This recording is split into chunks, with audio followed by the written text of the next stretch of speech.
Hi. Hi, everybody. Who's driving? Who is driving? Drive safe. Hi, everybody. Am I mirrored?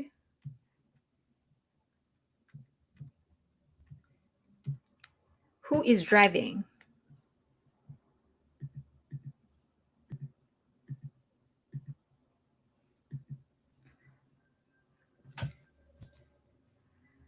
Hi, Leia. Leia is on Twitch. Hi. Pine Top GMA is also on Twitch. And then Leah is on YouTube, Lynette, MG, Lindsay, Anne, Angel Star, Shelling, Mickey, Neil Vanille, Bang Luna. MG is driving. I'm driving and listening on my phone, so I cannot see everyone in the chat. Oh, okay. Please be safe. Dodger Girl, Robin Carr, Leah, um, is also on Twitch. Darren from Cali with love, XO, Mickey, Marielle, Lara, Elaine, Madeline, Kanohane,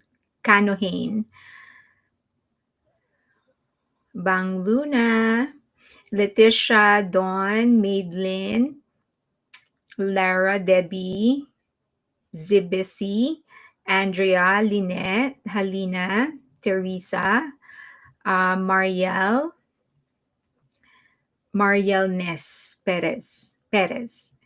Eliz Namhar Celeste is also on Twitch. Jelma, Angel Star, Annalyn Owensky.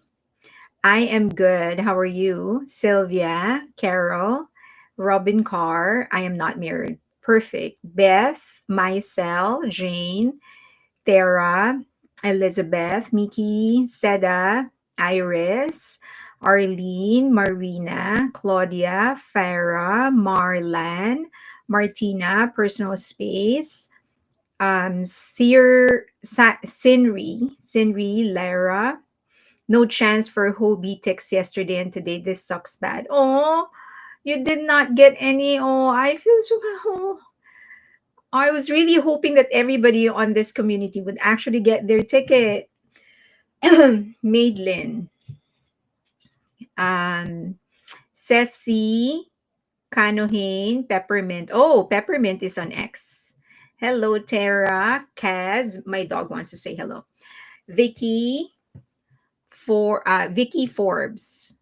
Heather Lynn, Claire, Paula, Brelin, A. Brown, Marian, Gina, Phaedra. You made it!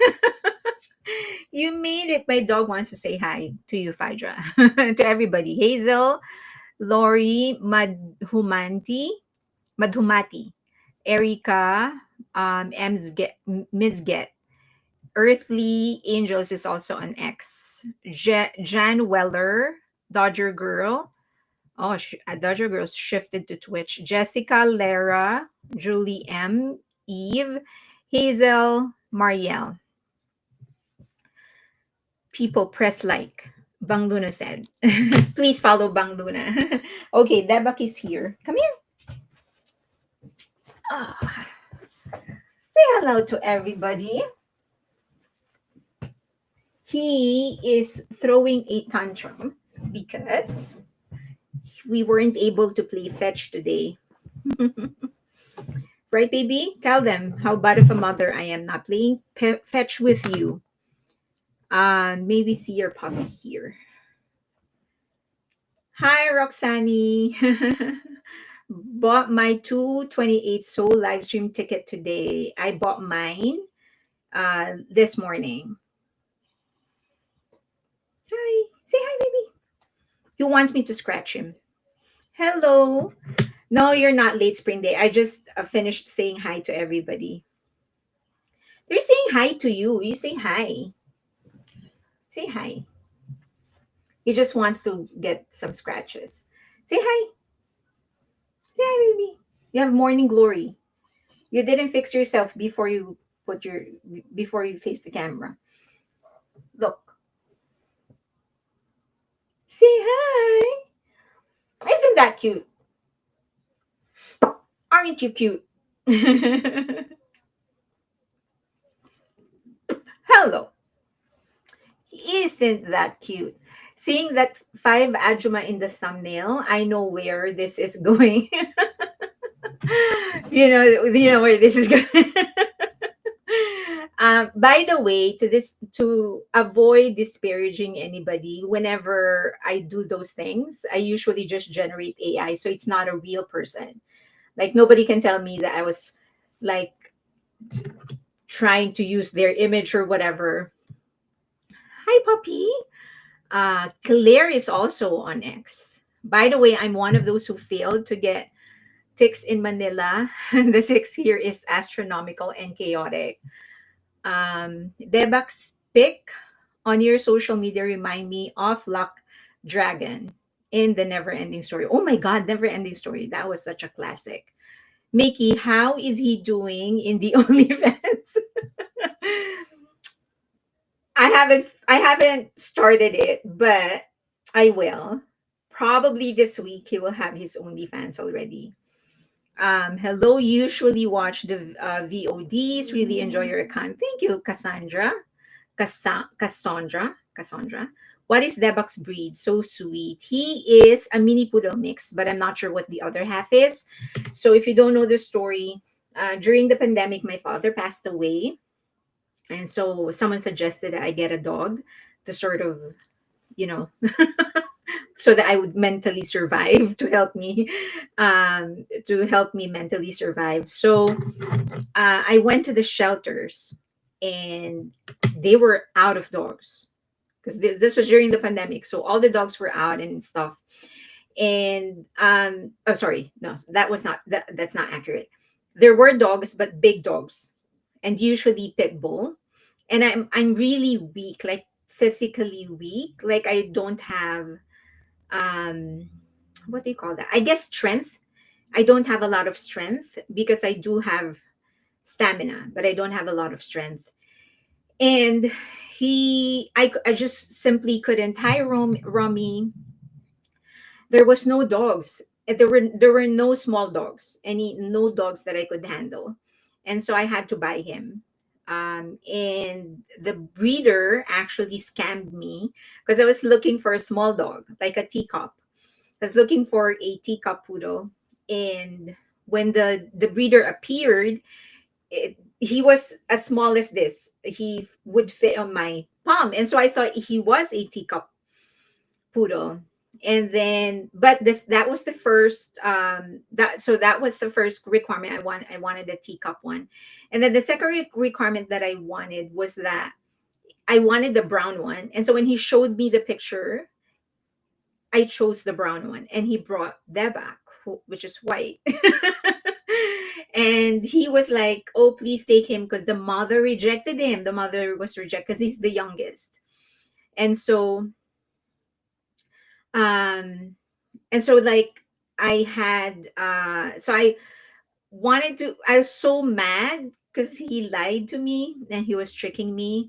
But then I saw the look on his face, and he was so thin, and I was like, oh my god. And then he had fleas, like they weren't really talking. They weren't taking care of him. So it's like, oh my god, if I don't take this dog, I don't know what they're gonna do with this dog. And so I took him, and then now I can't imagine having another dog. He's like the perfect one for me. But what was infuriating was that after the pandemic, when things started going back to normal, the shelter started calling me, and they were asking if I still wanted dogs because people were surrendering their dogs back. And so I was so mad. I'm like, what? But I at this stage I can only take care of one because of my schedule. As you know, my plan is to eventually, when I retire, I'm just going to take care of dogs. But for now, I can only take care of one. Every once in a while, well, only once since I've had him, I would foster one very old dog, like those that are, about to cross the rainbow bridge. I just don't want them to like die not knowing love from a human being. So I usually take care of one. But since I've had him, I've only had one. Before him, I've had two. So Marina K said the same thing happened to my uncle. He said I wanted a teacup and ended up with a teapot. People are awful. I know. The universe sometimes gives us what we need, not what we want. True, true, true, true, true. Old puppies need love. Yes, I agree. So that's the plan. When I retire, I'm just going to take care of senior dogs. That's one of the things that I want. And since I want to do bi-coastal, Philippines and here, I'd probably have two different locations. Okay. Jessica. Okay. Some of you are talking. All right. I'll let you talk. People did that when the 101 Dalmatian movies were out. They had to have a spotted pup, but ended up taking the dog back. So sad. Oh my God, that's horrible. That is horrible. I mean, I really feel bad for the pit bulls because they can be very loyal, but they do need a lot of training. And so usually and they're hard to train, and so they usually are the ones that get surrendered to the shelter. So there's so many pit bulls, but I was told that the rule of thumb is that if you cannot handle the dog, then you shouldn't have it. And as I've said, I don't have enough strength to actually handle a pit bull just in case it attacks anybody or whatever, something like that. So yep, it was bad, Pfizer said. But yeah, I don't regret, of course, having him. He's like the perfect dog for me. In fact, I think one of my fears is that, if I have another dog, I'm gonna compare it to him. I'm like, but Daebak is doing this and whatever. But a friend of mine said, no, you have enough love in your heart. So when you have another dog, you're going to find other good things about that dog and you're going to love it. So right, Daebak? But for now, no more siblings for Daebak. Besides, he's very jealous. He wants all of my attention. And I really can't handle anymore. So all there is at the shelter here is pit bulls. Oh yeah, I know. I feel so bad, but I really can't. Like, if only I have the strength to handle them, I would take one. Okay, Lollapalooza. Before we do anything else, see, I think I can move myself here. Ah, no. All right. Uh, okay. Um, I thought I can. Okay, so in the Philippines, he sold out his concert. So I think there were 2 days, and as you can see, there were 242,000 who were waiting. Uh, before this was before this part on the right. This was before the start. And by the time people who were like on the 20,000th were able to go in, all tickets were sold out. Now the amazing thing about it is, this is in the Philippines, is that they're so strict with the ticketing that they really were able to discourage scalpers. So apparently your name, Lara is from the Philippines. Lara, correct me if I'm wrong. So apparently in the Philippines, your name, the name of the person who bought it, will be printed on the ticket. And you have to present your ID when you go inside the venue. And when you present your ID, you can't present the ID and then have somebody else go in. They won't allow it. Whoever is the ID owner will have to be the one to go in, or you won't be able to use the ticket. Um, so that was one. The other thing is that you need to use your own credit card. And a lot of Filipinos were so mad at that because credit card is only getting introduced, not getting introduced, but the mainstream adoption is just starting. So not a lot of people actually have it. Many of them have, I think, debit card. So they were really able to discourage scalpers, but it made it really hard even for people who really wanted to be able to buy tickets but didn't have some of the things that they need, like credit card and stuff, to buy it. Now, I've heard several people. Lara said only claiming they don't check upon entering. So my only question is, they don't, what Larry means is that they only claim that they're checking the ID, but they don't actually check the ID when they enter the venue. So my question though is that, so Lara, can you only buy one ticket? So one ticket, one person? Oh, Lara said, okay, here. Look at what she said. The problem in the Philippine ticketing is the direct link. They bypass queuing for a fee. So you can actually pay so you don't have to queue up. Oh my God, that's horrible. But that gives you an idea on how difficult it is for people to be able to purchase a ticket. So it's difficult to purchase a ticket. They basically discouraged people to they discourage scalpers from actually buying. And you can, so Lara said that you can buy two per day. So then, how, so both tickets will be under your name, who bought it? So both tickets, you have your name in it. Okay. Two. Okay, so two tickets per person in Manila. So Owensky and Lara, that's the only question I have. So both tickets will have the person's name who bought it. That's what's going to be printed. Okay. And Phaedra said, we have huge concerts here, but scalpers. Phaedra, you're in Seattle, right? But scalpers buy off all the tickets, then half the arena is empty. I feel terrible about the artists as they need that energy from the crowd. So Lara said, yes, your name. So whoever bought the ticket, your name will be on two tickets. That's horrible. I mean, like, if I'm going to attend a concert, of course I want it as a souvenir, but if it's somebody else's name. Okay. So Erica said, so people could not take tickets for, you could not buy tickets for the family or kids. Not cool. Kids don't have ID, Erica said. Sorry for the poor army. Ray said, this sounds like KCON, where an additional price you can go to the front of the line. ZZ said, I'm from the Philippines, but I was able to buy from Bangkok. So Lara said the pre-sale code is basically useless. So as you can see, it's not a perfect system, but I think that if that same system is implemented in the US, it's really going to discourage, because almost everybody, probably 99% of the people here, have a credit card or a debit card. We do have IDs. So I think it's going to, I am all for it. If that is the system, I'm I'm all for it.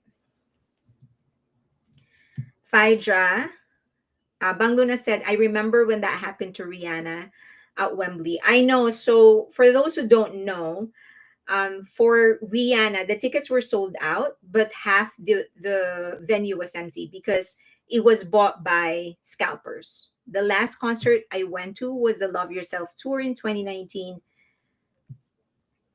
Yeah, yes, Phaedra. So Rihanna's Wembley concert, half the venue was empty because scalpers bought all of them. Okay. And then Yechan said, I was watching you live and realized I'm queuing up for J-Hope when people mentioned it. I opened my browser and it was my turn. That's good. I hope you were able to buy tickets. And then Bang Luna said, the problem is when you can't go and can sell it to someone else. Correct. Especially in the Philippines, returning or refunding anything is so hard. It's so hard. It was actually funny. So I think in my parents' second visit here in the US. So that would I would have been in the US for like 8 years by then, or seven, maybe seven. And we bought something in Ross. I don't know if anybody knows what the Ross store. It's a discount store, and we needed to return it because my dad, it wouldn't fit my dad. It was a pair of sneakers, and so I said, okay, I'm gonna return it.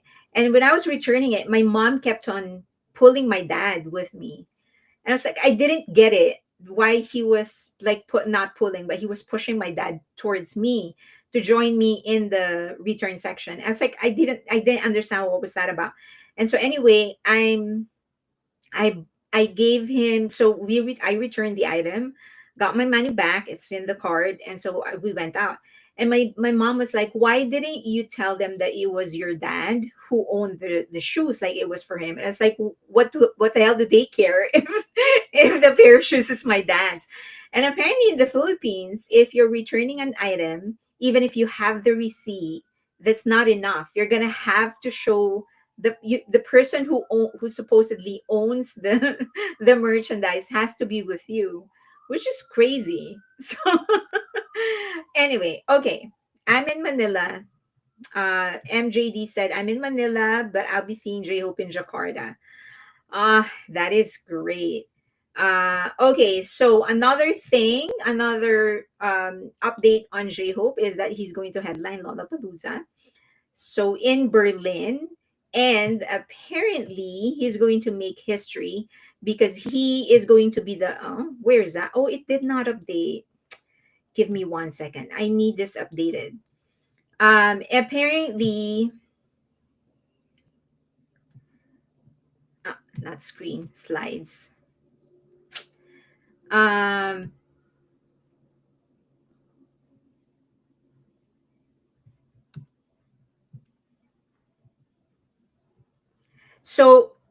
okay, let me just update this so that all the slides are actually present. So he's going to be the first Asian to headline Lollapalooza. Isn't that great? Aren't you proud of J Hope? Now, a lot of armies, well, they're probably not armies, but they keep on criticizing J Hope for his decision to not have a concert in Europe. He doesn't have a European stop. Multi-Stan is asking, when did live start? About 20 minutes ago. So a lot of people are criticizing J Hope for not having a stop in Europe. And I felt like, here we go again. uh, they're not, so they're making it appear as if they're criticizing Big Hit and Hybe, and making it appear as if it was Big Hit and Hybe's decision to not do any stop in Europe and to only do arenas instead of a stadium. And we know what happened to that the first time, right? J Hope eventually came out and said that it was his decision to not release a physical album. The same way it was Suga's decision to not to do arenas instead of a stadium. So I feel like, here we go again. We're putting J Hope, we're making it known to the world um that we're so upset at him for the decisions that he's making.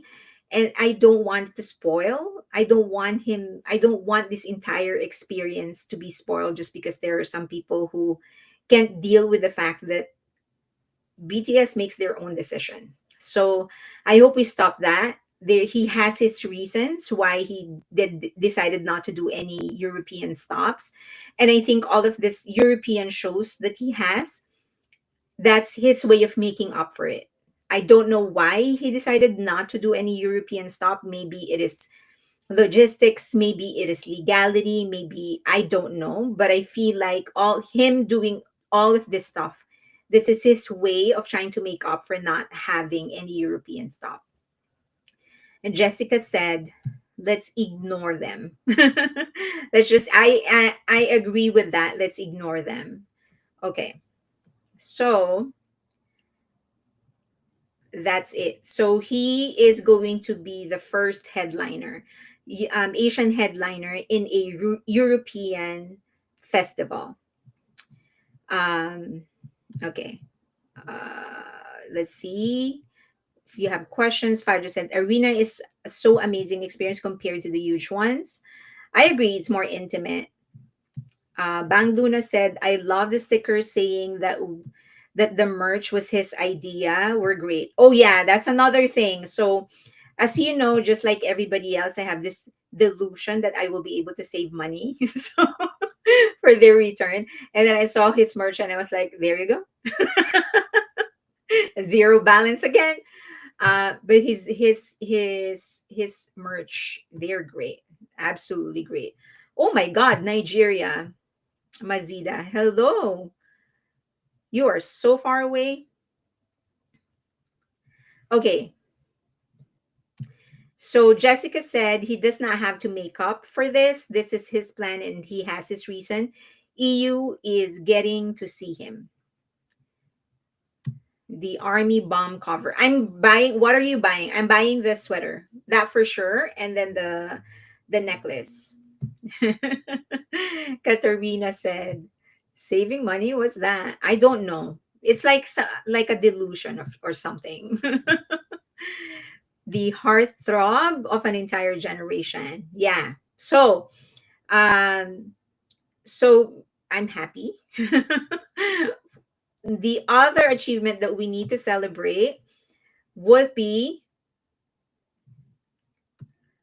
Jimin's, who is on its 29th week inside Billboard Hot 100.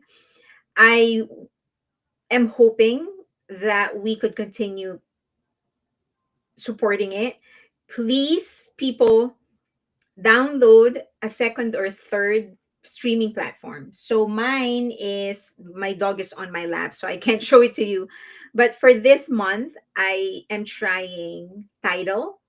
They have a 30-day free trial, and that's what I'm using to just push and stream Who. And then after that, I'm going to shift to Napster. And then after that, something else. So I hope that you can also download another streaming platform. We need premium streams. If you can do that, then you will be able to support Jimin, Who, and then the release of J-Hope. So please, I will show it to you, but my dog is still on my lap and he wouldn't go down. All right. So please do that. Oh, and there's somebody on X that's offering premium Pandora. So let me know if you want. I think it's a 1 or 2 month thing. If you want premium Pandora, let me know. You can play it on your second device if you don't want your current playlist disturbed. Okay? Okay. Next. This next one is pretty amazing. So apparently, a publication in Germany actually published an article about Jimin in Germany, who don't even speak English.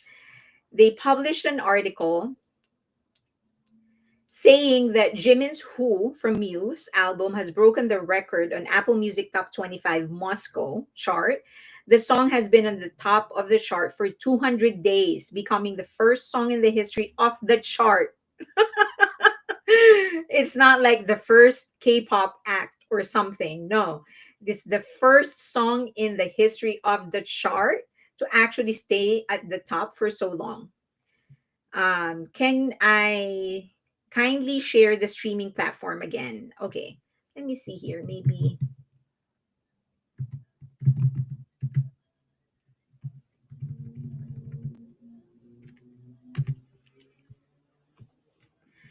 So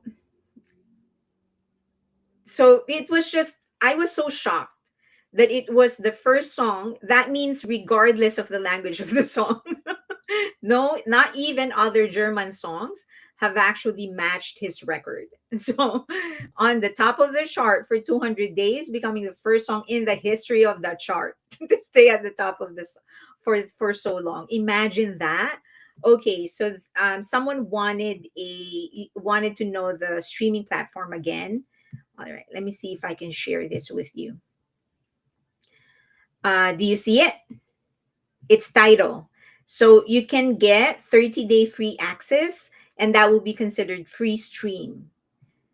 Okay, so Tidal, and then you after that you can shift to, where are you? Give me 1 second. You can shift to Napster, who's also sorry.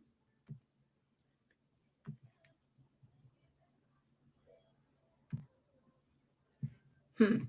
Okay, you can shift to Napster, who's also giving um 30-day free, and you can cancel anytime.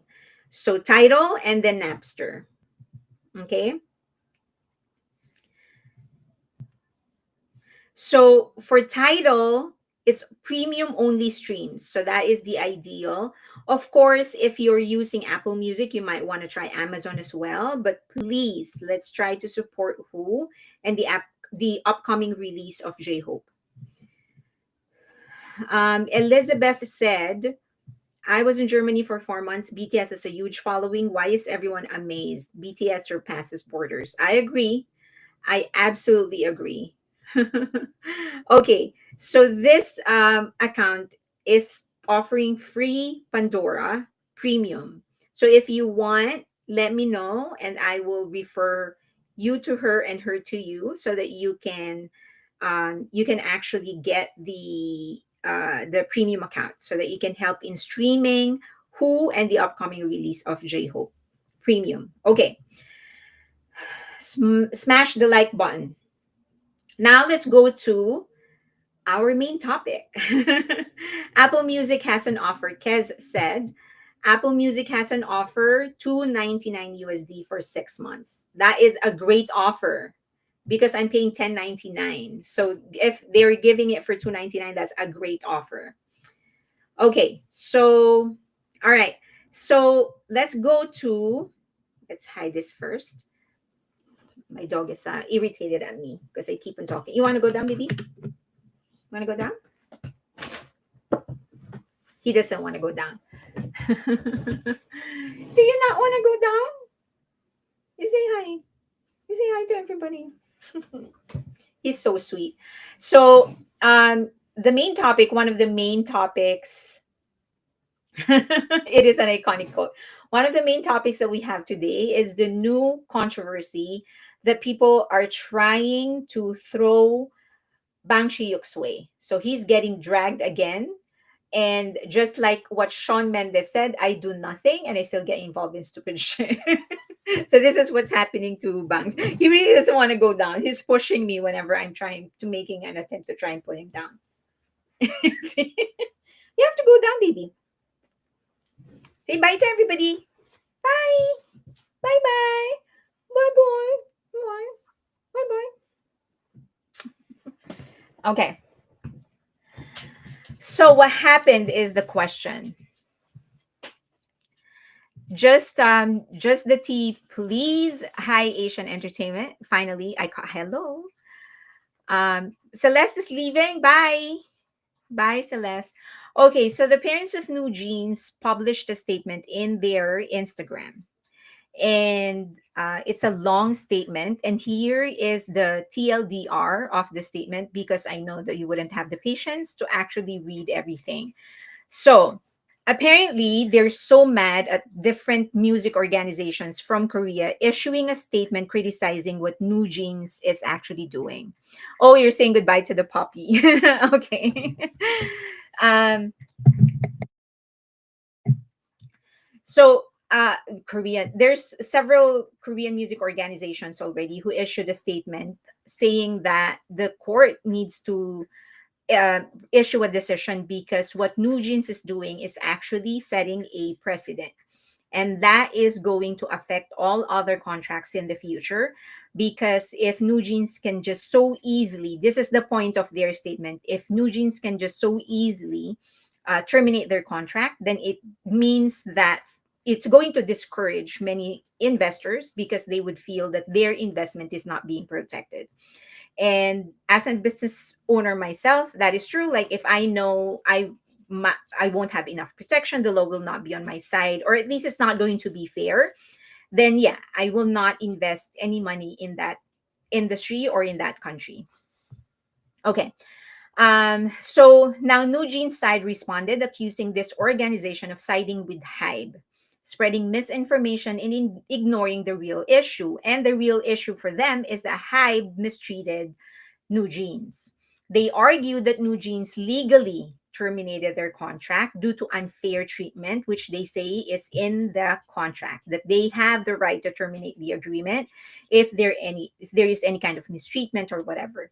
They also raised concerns that about a press conference organized by this group suggesting media manipulation and ethical concerns.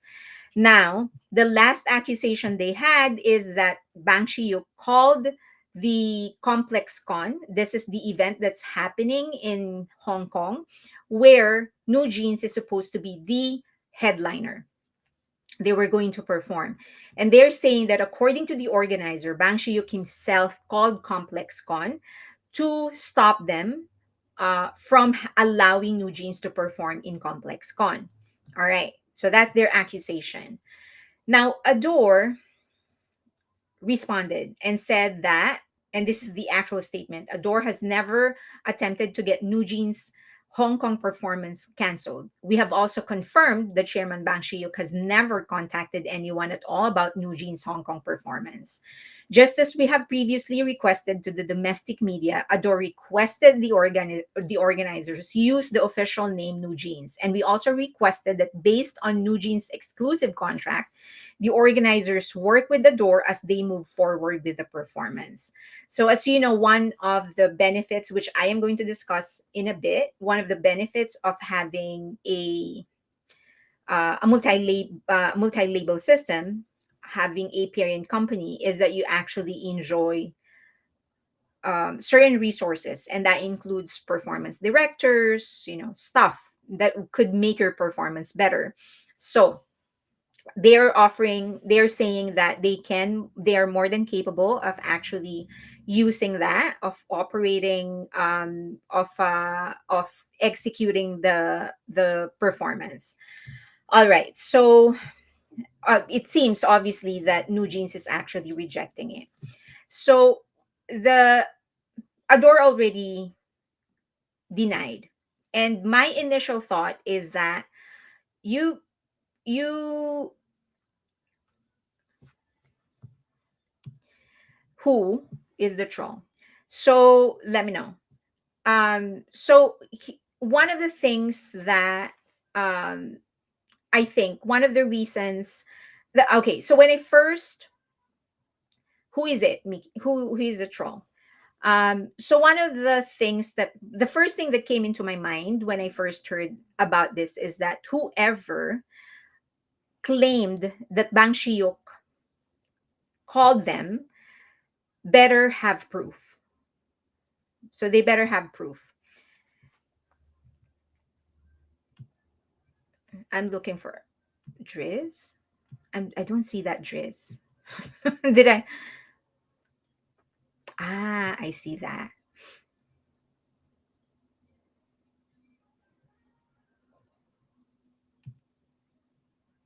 Okay. I hope I did it right. Let me know if you still see her. So, um, because that's a strong accusation for anybody to say that somebody did something just because they felt like saying it. That's a stupid thing to do, because he can actually go after them. He can go after them. So the question is, why isn't he? I think I've already blocked him. So let me know if you can still see him or her. So uh, if Complex Con really told the parents that Bang Shiyuk actually called them, they better have proof. If Complex Con denies ever telling the parents, then the parents will have to present a proof in the future where they got that. Um, Otherwise, what I think Hybe and Adore is doing is that they're just waiting for the decision to come.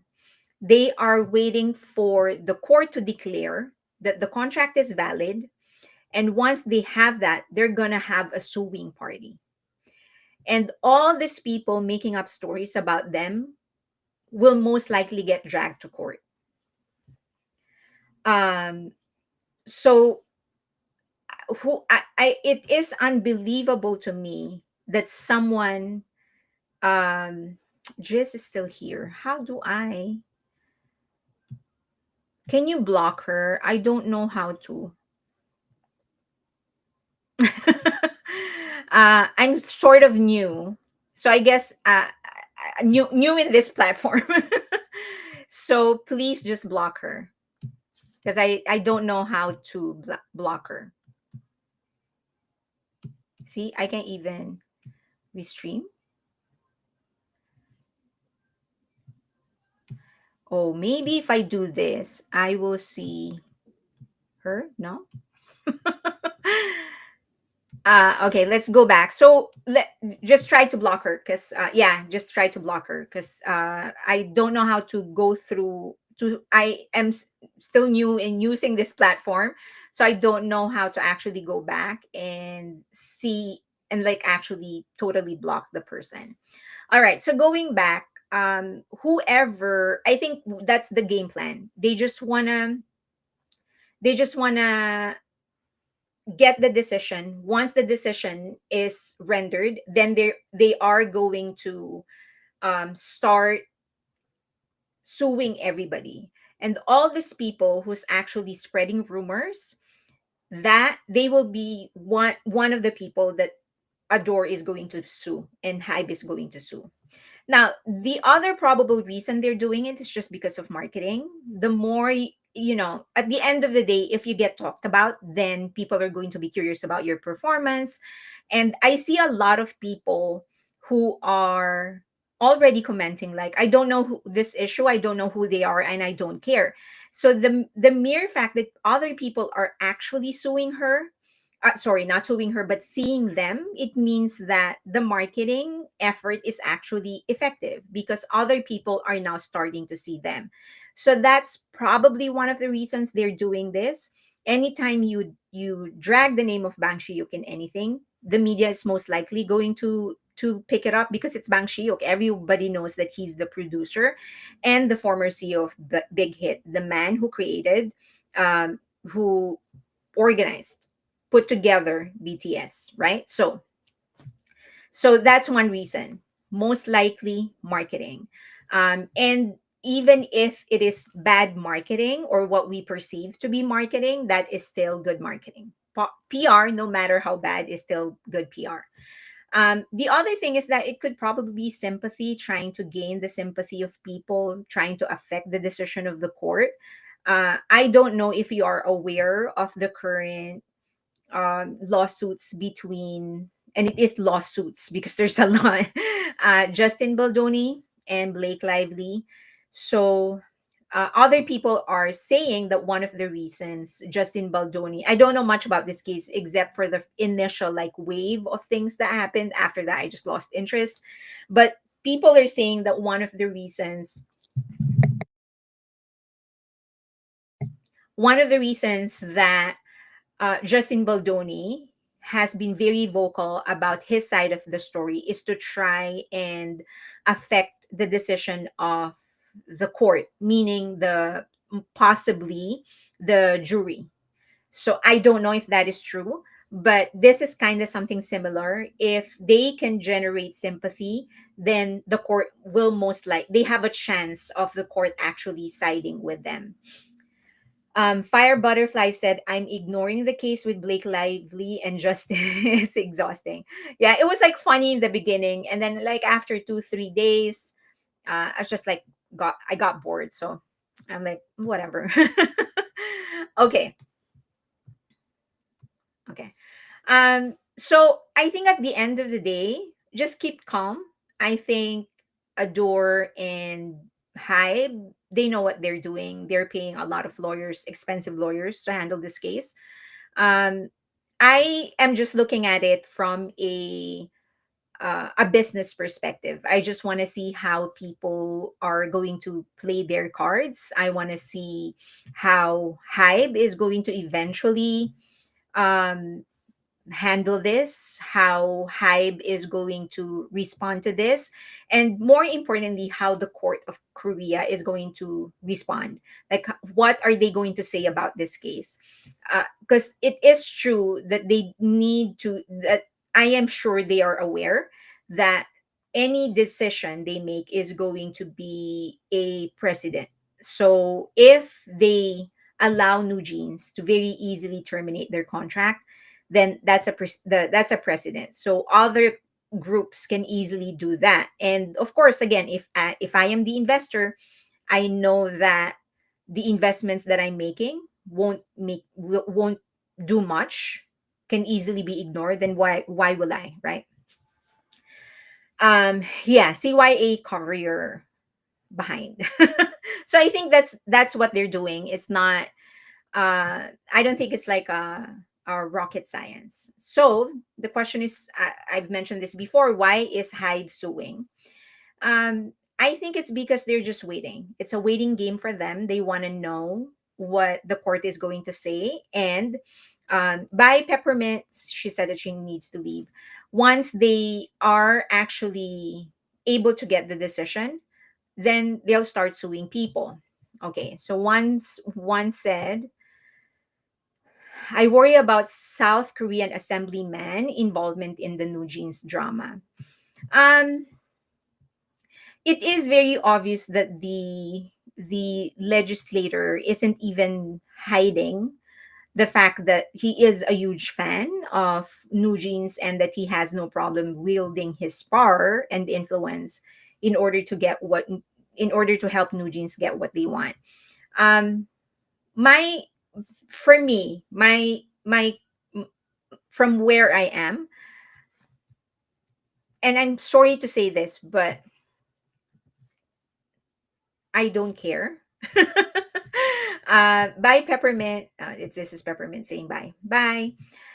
Primarily because I don't think I'm only looking at this from a business perspective and from a marketing perspective.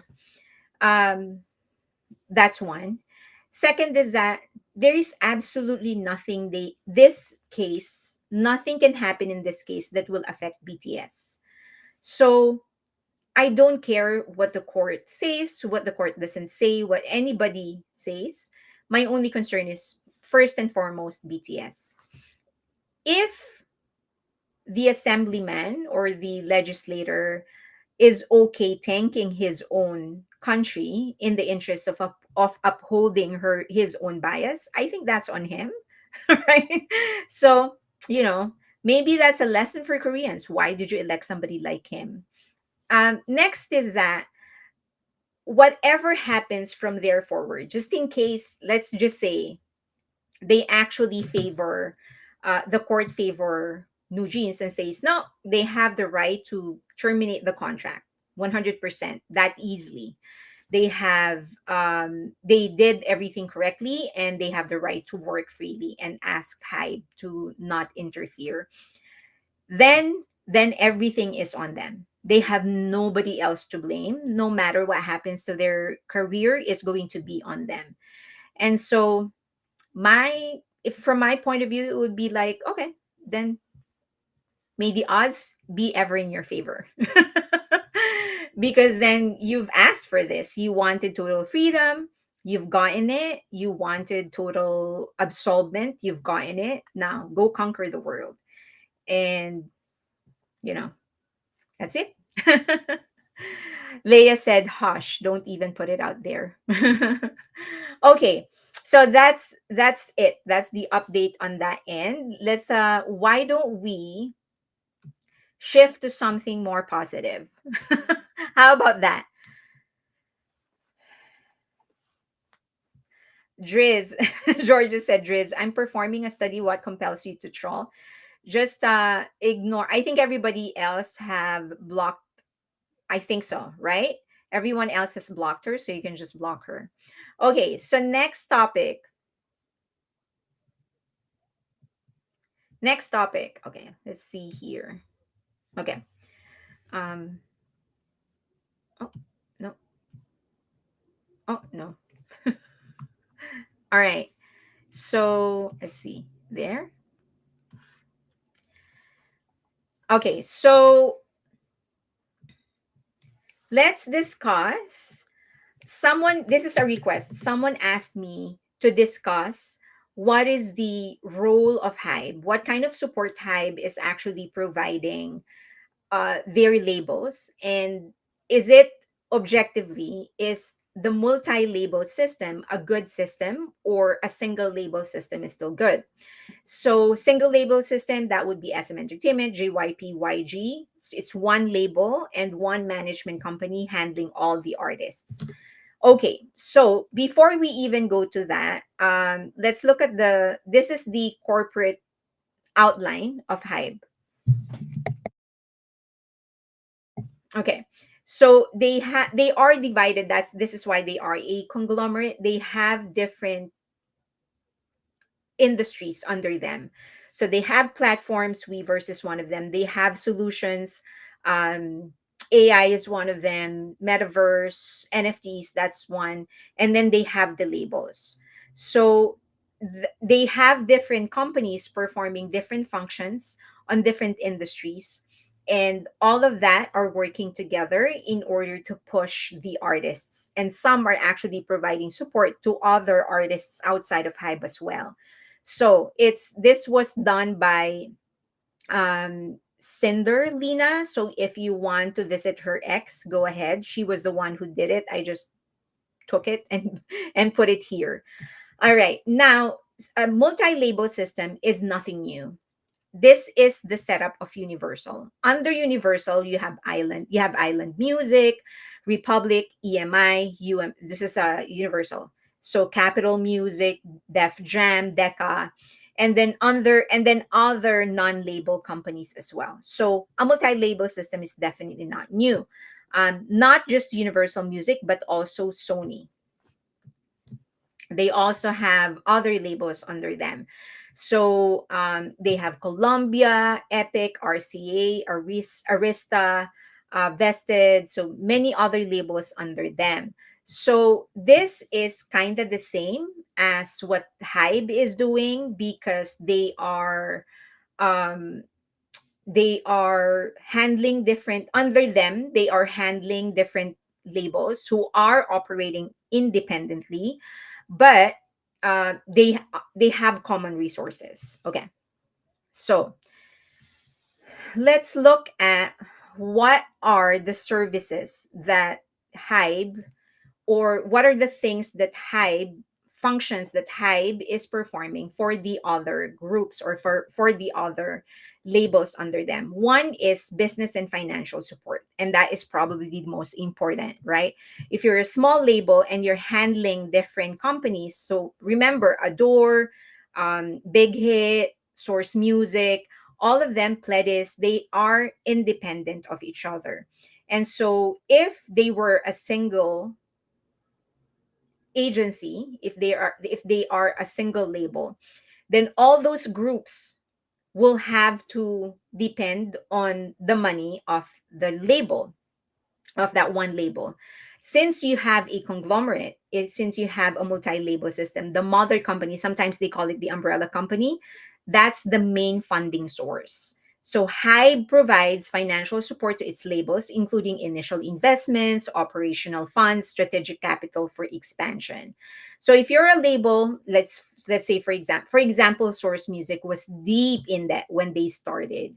So without Hybe, the only way they could expand as fast as they could expand, meaning less seraphim, being able to go to other countries and launch their career there, the only way they could do it is to actually um, either loan the money themselves, they will go to a bank and loan, or they won't expand at all. But because you have a company like Hybe, then you can just ask Hybe for additional funding, and you ask money from them.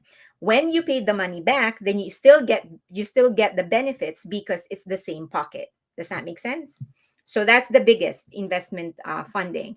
The other is revenue distribution. Each label has its own revenue streams, but Hybe takes a share in return for corporate services and investment.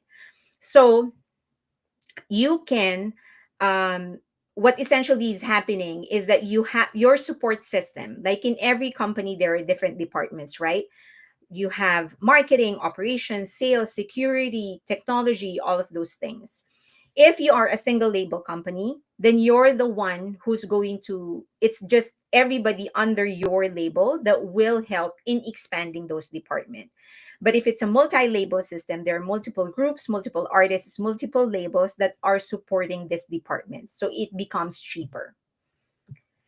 Okay. Let me know if you have questions. Mergers and acquisition. Hybe has acquired or formed joint ventures with labels like Adore, Cause, and Source Music. Well, Adore they actually formed, but Cause Music, Source Music. So it's easier to expand because you have a bigger company backing you. Okay. So another service or a function that they provide is shareholder oversight. So Hybe, you as a single company, as a single label, you don't have to think about the shareholders, what to do with them, what kind of benefits that they get, because Hybe is already looking after that. So for example, YG has their own investors. YG is the one thinking of the investors relation, distribution, all of those things. Uh, when you have a bigger company like Hybe, it's Hybe that's actually doing that. They take care of the investors. All right. Next is infrastructure, and this is probably the second most important: infrastructure and operational support. So, as I've mentioned earlier, a company has different departments. You have marketing, sales, security, accounting, and all of those things. So if you're a single company, then you have to pay for those support, for those admin support, HR services. You have to pay for all of those things. And sometimes, even when you're not using them in a for you to be able to maintain it, then you still need to pay for it. But if you're in a multi-label system, then other people are helping you maintain that department, so that in times when you don't need it, you don't necessarily have to pay for them. Other groups are actually chipping in. So one of the biggest expense is legal. Lawyers are very, very expensive. I think in the US, it's many lawyers are actually like $500 per hour. And that's probably on the cheap side. And they charge, this is what they call the billable hours. So they charge like, even if it's like 50, even if it's a 5-minute phone call, they'll charge you for it. So it's sometimes it feels like your earnings for the month actually just goes to your lawyer. That's how expensive they are. But again, if you're a multi-label system, your company isn't the only one shouldering the payment for the lawyers. If now the advantage, of course, you can say that, well, you can just have a freelance lawyer. Fine, that's fair. And you can definitely have a freelance lawyer. They sometimes do end up being more expensive. But if you're in a multi-label system, you can keep a legal department or have somebody in retainer. So you have more leeway in terms of the amount of time they can devote to your company. So if it is on retainers, for example, you retain a law firm for $10,000. This is just an example, $10,000. And usually that's going to afford you like 20 hours if you're just freelancing. If you're paying based on a freelance basis. But if you are retaining them, they can probably give you 30 hours or 25 hours. So they can give you more because you're paying lump sum. I hope that makes sense. Um, Joyce is asking, if Hybe wins in court, can her visa be overturned? No, those are two separate things. The visa department is different um, from from the visa department is different from this court that's hearing the case against them. Okay, HR and talent acquisition. You have one HR department that will have enough network to actually cast a wider net in order to get the talent that you want. And this, when I say talent, it's not just the idols, but also talent, meaning managers, stylists. If you're a bigger company, then it's easier to actually attract talents on your side. Okay. And the system is set, right? So your HR department can have a portfolio of 500 talents you can pick up from. If you are a smaller company, then you won't most likely not be able to expand your HR department as much or as big. Facilities and studio, and this is very well known. They all are sharing the building that is being rented by Hybe. Now each label is actually paying rent to Hybe. I don't know if you know that, but they all are paying rent to Hybe. So even if they are all under Hybe and owned by Hybe, doesn't mean that they're not paying. So this is a part of your corporate expense as a label, and so they're paying Hybe for the building. But think about it: if you're a smaller agency, you can't enjoy such a beautiful building with such high security and everything that you need. You're able to do this because again, they're pulling the money together. They're pulling the money together so that Hybe can rent the building. That building is only rented. It doesn't belong to Hybe. They do not own it. I do think that they decided to go on a long-term lease because they want to know first what they want, what they need before they actually build their own building. Robin Carr said that if they lose in court, can they be fined or forced to pay any money other than what they've already in their investment? They can lose money. Yes, they can be fined and they will be forced to pay the penalty of the contract to Hybe, to Adore. Yeah. All right. I will discuss that further in a bit. Okay, so another thing is merchandising and branding. Hybe oversees the global merchandising of artists. So I'm sure many of you have gone into merchandising, manufacturing of products. When you're manufacturing in bulk, then your tendency is to be able to get a better deal, right? So if you manufacture 5,000, that's cheaper. It ends up being cheaper per piece rather than manufacturing 100 pieces.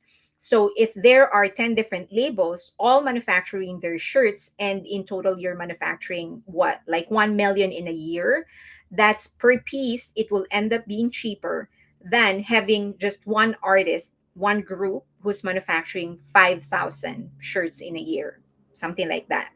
So merchandising and branding. Marketing and promotions is another one, and this is big actually. So especially when you're in the US, where who you know is more important than what you know. I don't know if you've heard of that saying, but it is so hard to establish contacts inside the entertainment industry. Like it's not even a joke. It's so difficult. So it is better if you are being supported by a bigger company, because then the smaller acts, the smaller groups, less popular artists are actually able to enjoy the same contacts as the groups with a bigger popularity, or artists that are more popular. So if I can be direct, anybody under Hybe is enjoying the contacts and networks that BTS built, right? Because of BTS, Jimmy Fallon, all these late night shows, the networks, journalists, all of them are paying attention and they want BTS. So everything is a network of BTS. Everything is their contact. And anybody who comes in Hybe, no matter how new they are, how new the group is, they will they can enjoy and they will be able to enjoy that network.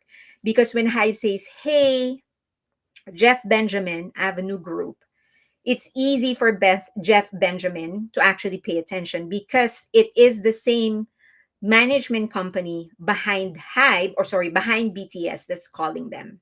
Okay. Okay. Next. Um, slat Slatong said, I like this kind of discussion, which helps me understand. I'm glad. That's my goal. So I'm happy that you appreciate it, and I appreciate you too. Brand partnerships is another one. So we've heard this so many times. We've heard it from Mama Roach, where it was her who actually built the relationship and blah, blah, blah. The fact is that brands are actually paying attention because of BTS. Everyone, they have established their name, and they dragged the name of Big Hit and Hype with them. So anybody who gets attached to them enjoys the benefits of being known and the interest of other countries, brands, sponsors, media, etc. Okay. It's harder if it's just a one-off. Like, observe how JYP actually finds it difficult to look for it's the okay. So Twice is very successful and they have a lot of brand partnerships, but it took them a while to build it up. And also, I also still feel, because they're so successful and so popular, I still feel that they deserve more brand partnerships. But it's harder for JYP to establish that partnerships, to actually knock on the doors of these brands, because Twice is not as big as BTS, right? So they're just starting. So it's going to be harder for junior groups of JYP to get the attention of brands for brand partnership. Okay. Next is social media and digital strategy. Hive centralizes their digital marketing efforts, optimizing YouTube, Weverse, and other platforms to increase visibility. I don't know if you know this, but getting analysts, data experts, social media marketers, those are expensive people, and it's not easy to find. If you have a big agency or a big company like Hybe, then Hybe can actually pay these people higher salaries, which will allow all the labels below them to to tap the expertise of those people. Again, for JYP, they can develop their internal expertise in social media and digital strategy, but it won't be as big as the agency or the department that Hybe can actually build, because they have deeper pockets. Okay. Next, production and distribution. And this is big. So, for example, for album production, each label handles the creative direction and they handle the development of their creatives. So they record composition of music, they choose the producers, the composers, they do the recording. But Hybe provides the production support. So it is the facility of Hybe that they're actually using.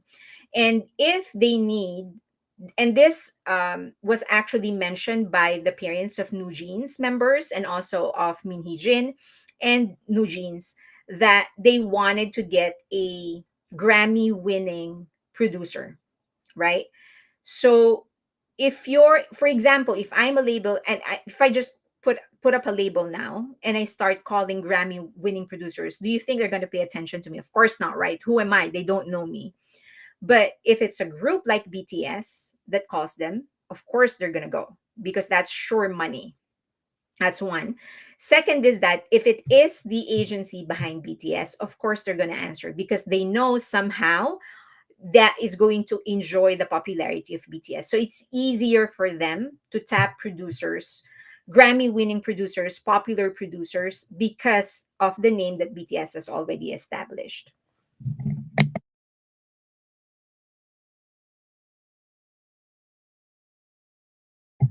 Okay. Am I on? Just want to make sure I'm on.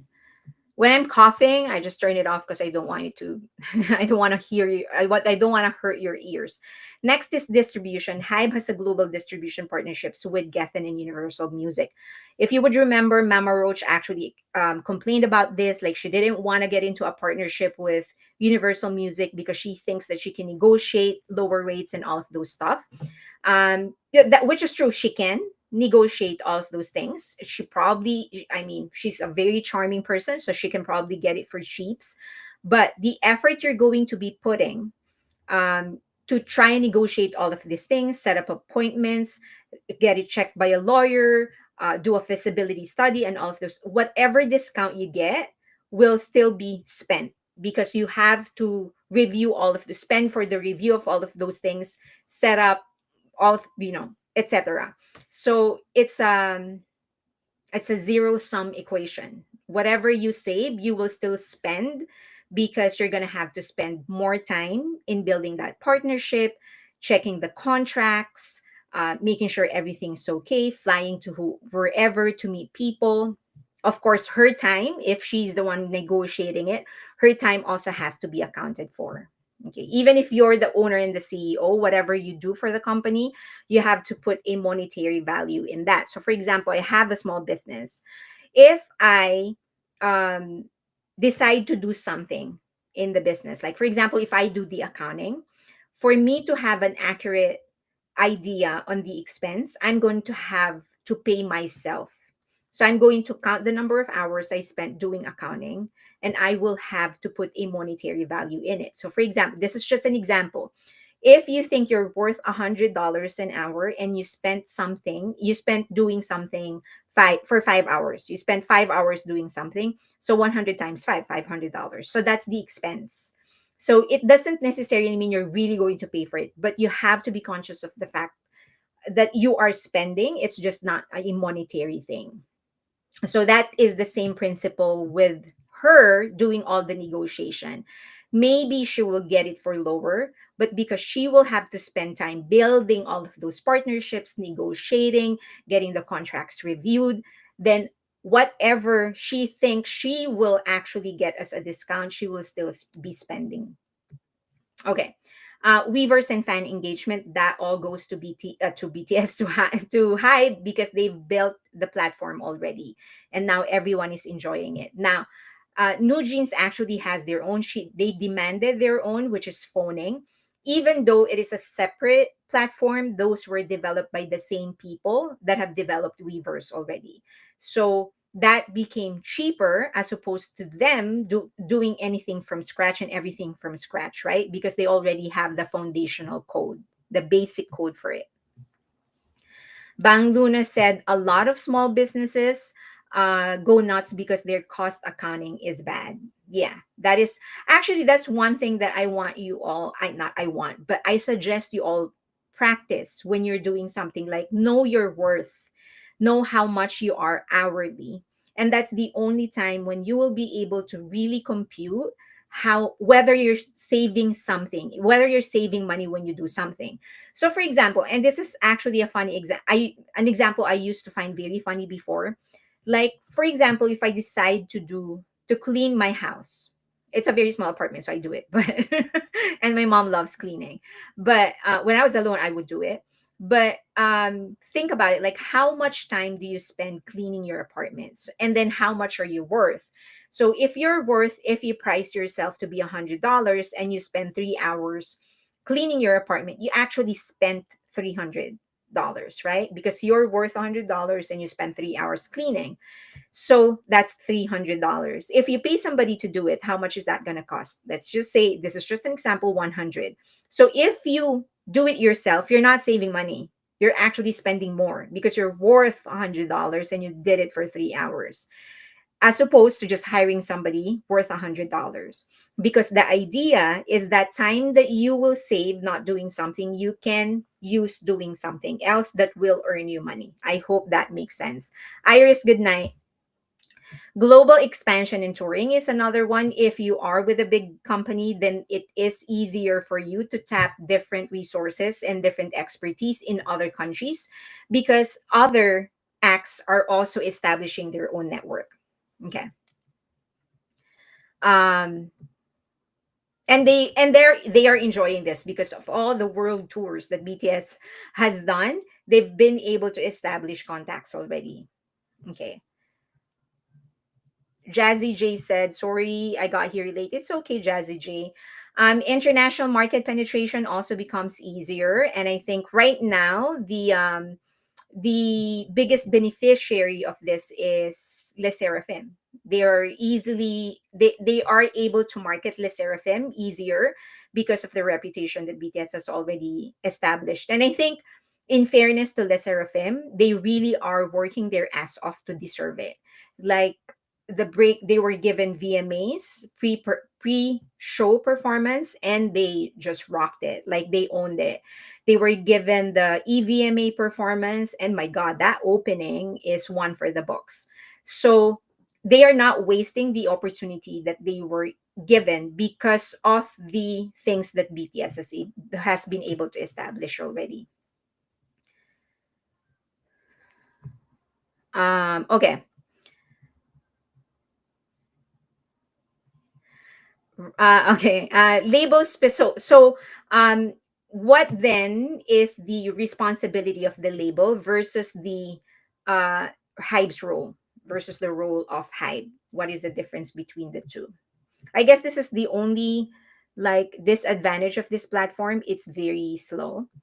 So the artist management actually goes to, and the other thing is that there's actually supposed to be graphics here. You're not seeing it. I don't know why. But anyway, artist management actually goes to the label, the independent label. They are the ones that are managing the artists. Creative development and production, that goes into the local label, to the label, the independent label. But Hive will provide everything else. So for example, for they have, because they handle different groups, they have diversified revenue streams. And this is another thing that I wish and I suggest everyone would actually learn, to have diversified revenue streams. So they're not just relying on one revenue stream. So for example, for YG, when Blackpink was very active, Blackpink was their only revenue source. And we know what's happening with YG. They're selling their companies left and right, right? So it's not a healthy practice to only have one source of income. So if you are a multi-label system, even if one company goes down, the entire company doesn't mean that the entire company is going to go down. You will still be safe because other companies are still there, they're still operating and hopefully earning. Okay. It also reduces, and that goes hand in hand with the next one. It reduces dependence on one artist or group, which is what happened to YG. They always are dependent on one group. It was Big Bang for a short period. It was 21, and then Blackpink. So I think they're finally learning to actually have they're realizing the need of having multiple groups. At least JYPs like that, they have multiple groups. They have, right now they have Stray Kids, they have of course they have Twice, and they have NMIX. I think they tried with ITZY, they still are trying, and I'm salty over that because I love ITZY. But they're not dependent on one group. One scandal and the group can fall apart. That's not going to happen. um Varied market appeal, because different labels can actually create different groups. If it's a single label system, as I've said, it's higher risk, because one thing happens to one group, the entire company goes down. And then it's easier, it's harder to stand out because you're always being produced, especially for JYP. He was very particular before Stray Kids. JYP would produce all the songs of the groups under JYP, up until 2 p.m. 2 p.m. wasn't able to start producing until very, very late in their career. But when 2 p.m. was actually very active under JYP, he wanted to be the one to produce all the tracks. And the same thing goes with GOT7. He insisted that he will be the one to produce all the tracks. And that's actually one of the reasons GOT7 decided to leave, because they wanted to explore their creativity, which they couldn't under JYP. Okay. Next is the creative autonomy and the artistic diversity. So, in a multi label system, different labels will have their own independent creative direction. Hive only manages the business side, but they don't have any say in the creative development. That will, but then because each label is using a big support system, accounting, creatives, marketing, they can explore much more and go bigger because the support group that they have is bigger, right? So it gives them more freedom to experiment, as opposed to a single label system. The concept is very standard. So look at JYP. I mean, even SM Entertainment, there is not a lot of variation when it comes to the concepts of their groups. Fire Butterfly said, since BTS, I rarely listen to any other artist. Some things hit my ears, but I don't, but I move on. I understand. Global expansion and market penetration, as I've mentioned earlier, this is easier when you have a bigger label, especially when that label is hype or big hit because of BTS. Efficient resources management and scalability. So if there are many people, many streams of income supporting the department, then that department can expand bigger and the beneficiary would be the labels. Okay. Competitive edge, because again goes back into your support system. If you have better marketers, a lot of networks internationally, then it's easier for you to fight or to be competitive internationally. And this is just a summary of multi-label system and a single label system. So I think at the end of it, the biggest advantage is that a label like Hybe, sorry, a management company like Hybe, an umbrella company like Hybe, they are able to build different department support systems that are big enough to boost even smaller labels and new groups. There are disadvantages, of course. One of the Just to be fair, one of them is that it requires a lot of coordination, and this was used by Mama Roach a lot. She keeps on saying that they're not getting the priority, they have to share the resources, they're not getting enough PR releases, they're not the priority when it comes to marketing. Higher operational complexity, which is not really the problem of the labels, more of the problem of the umbrella company. But again, this is also another thing that Mama Roach complained about. She said that there's too many people that are um, getting a getting becoming privy to the information of Adore because it's so complex, stuff like that. Internal competition, which she used. So Mama Roach actually used this. So she looked at I'll It as a competition of New Jeans, and she took that home. Like she really pounded on that. Like they copied me, they did what I did, straight hair, black hair, same smile, same clothing. So this she really used to try and destroy Hybe. And then it's Hybe. So your multi labels, each label is supposed to be independent. So Hybe actually doesn't really have like one identity. There's so many. Their identity is more corporate than actually creative. But again, it's not really the problem of the label. The different labels is more the problem of Hybe. And then leadership and power struggles, which is what happened with with Mama Roach. So she made it appear as if she was not being given the attention. She was being an outsider. She was treated as an outsider by by other CEOs of other labels, even though she was getting paid the most. And then the financial burden, again, she used this. She felt like she was paying for other, because New Jeans is supposed to be the highest earning for her. So she felt like she's paying for the expenses of other groups. She's paying rent in the building. She's paying royalty for the distribution deal with UMG, and increased risk of public scandals and brand damage. So when that internal document actually came out, again, she used that to her advantage.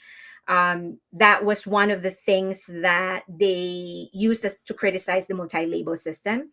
And they started going after each of the CEO of the label, saying that, oh, you read this, so you consented to this, you are one of those that are bullying other groups and stuff like that. So those are the disadvantages. But for me, because I am used to working for companies with different labels under them, I'm very much used and I really see the benefits of having a multi-label system. Like from UMG to Sony Music, it's all the same business model. I think it's just that in South Korea, the entire concept was so new to them that they didn't know what to do with it. So if they tend to destroy things that they don't understand. Okay. Let's see for some questions. That's not a question. Here is what I was supposed to put. Not interested, or maybe just too busy keeping all other balls in the air. Probably. Ray is asking Fire Butterfly. Got a kick out of that, didn't you? Oh, I don't know what you guys were talking about, but someone was asking if Hybe. I don't know who asked that question. If you want to ask it again, but um, the question was whether or not BTS can use their Japanese song and perform it anywhere. Yes, they can perform it anywhere. Yes, that is the answer. So, just to make it clear, Big Hit and Hybe, even if someone else wrote the song, they own the masters to the song. So they own the actual song. Okay, they own that. And so they can do whatever it is that they want to do with it. What they don't own, if they did not write the song, what they don't own would be the publishing rights. But if they, most like 99% of their catalog, they actually own both the masters and the mechanical rights and the publishing rights. Okay. Do you have questions? I know that's a long one, but I hope that you learned. It was a question sent in, so I hope that you learned something from it. Okay, I'm looking for questions. I'm surprised how JYP can handle so many groups, something YG failed to do. Yes. So, but I feel like he's not handling, I'm talking about JYP, he's not maximizing the groups.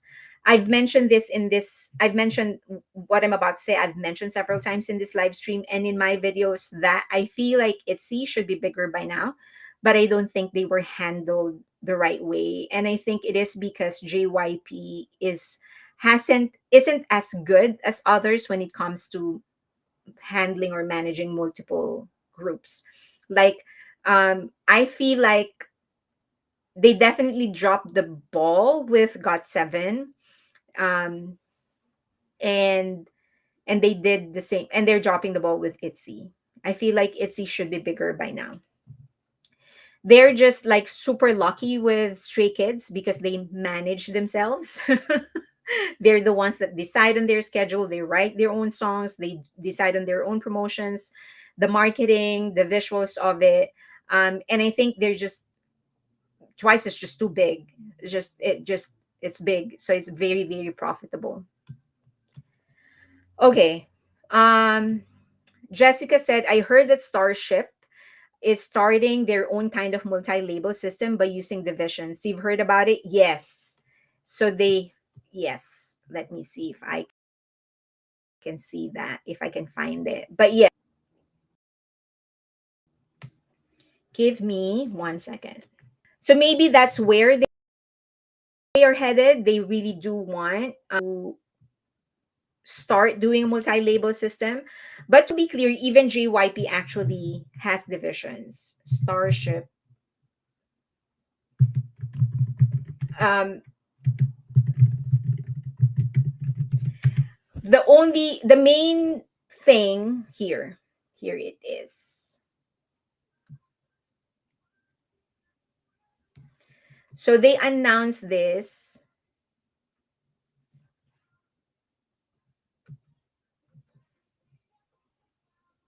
Am I lagging?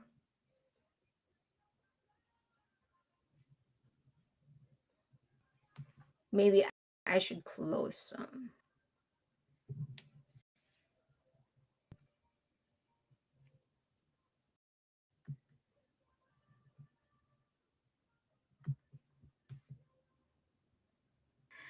Question: is New Jean still on contract with Adore? So that's one of the things that they are arguing about, and that's why they're suing. So 2025 actually releasing. Let me go here and do this so that you can see clearly. So they have Division 1. Hmm. So for Division 1, they will manage K Will, which is a soloist, and then Monsta X and IVE. And then Division 2 is WJSN and Gravity. And then Division 3 will take care of the new girl group, Kiki.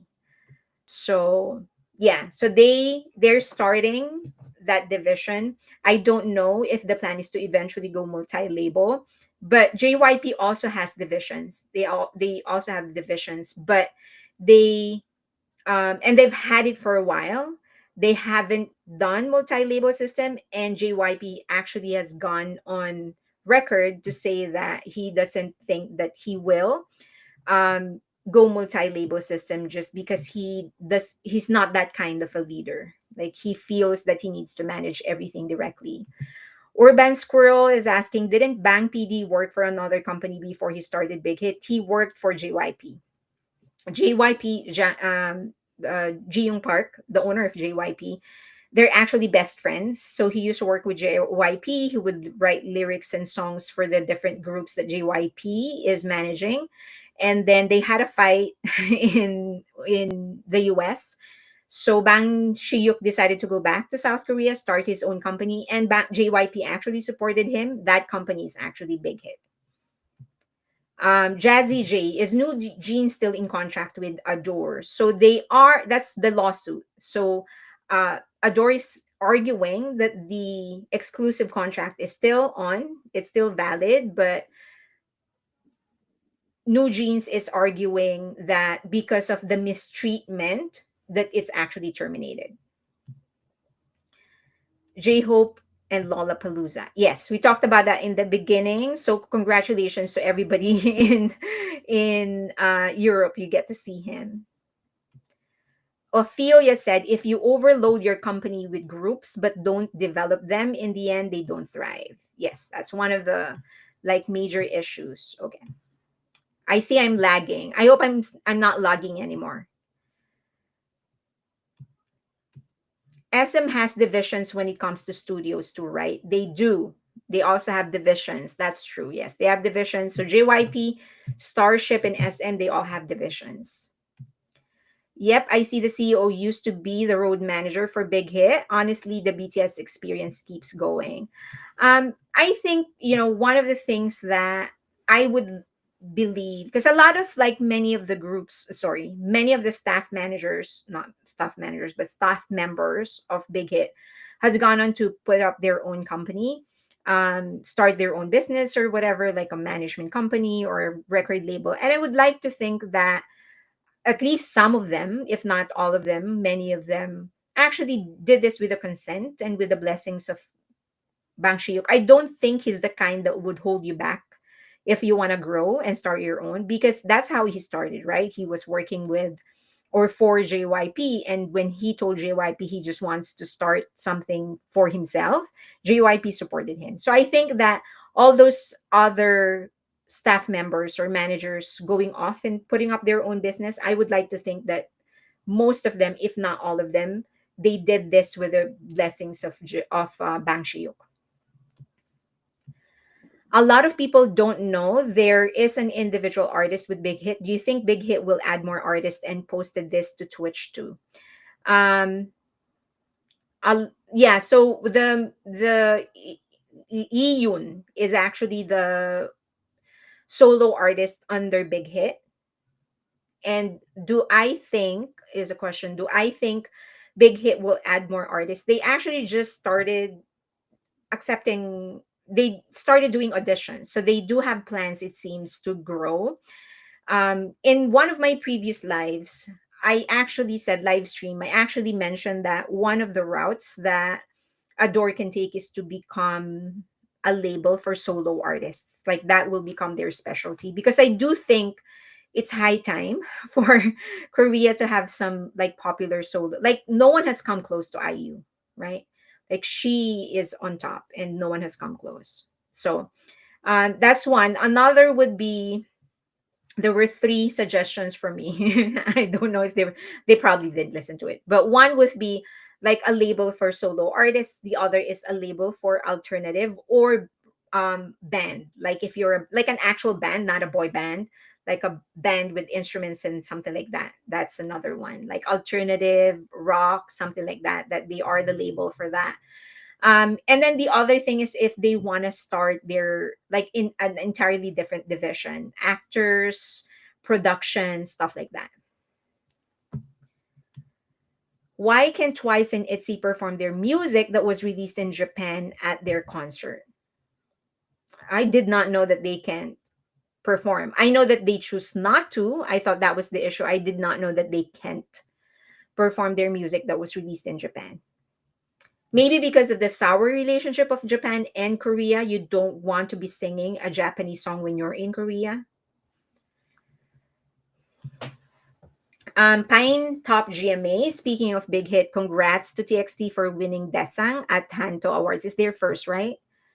Okay. And then Sinri is asking, Miss Fairlane, please explain Hyde decision to rename their Japan company. I'll do that in another live, but it's actually just a practical decision. It's a practical decision. The relationship between Japan and South Korea isn't as sour as South Korea and China, but it isn't the best. So detaching themselves from Hybe is what they're actually doing. Okay. Do you have questions? Before we move on to the next topic, we are an hour and a half already. So I want to be able to at least cover one more, at least one more. This one is actually quick. Someone asked me this question. So Dispatch revealed that Rose pulled her application to be a member of KOMCA, which is the organization for musicians in Korea. So for songwriters and whatever they copyright your song, she pulled her application and went to her US publisher. And a lot of people were asking why. She's only the second artist to do this after Soteji. Okay. The primary reason is that Warner Chappell Music, which is her label, and Atlantic is global, while sorry, this is local. And then KMCA is actually local. That's the primary reason. And her target is really to go global.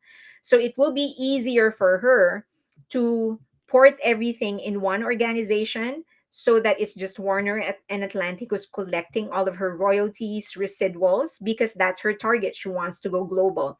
If she goes Comca, then it's limited to South Korea. She will still, at the end of the day, still go to an international label, to an international company in order to protect her rights over her own songs when she goes to other countries. What if she goes to Warner and Atlantic? They already have global presence.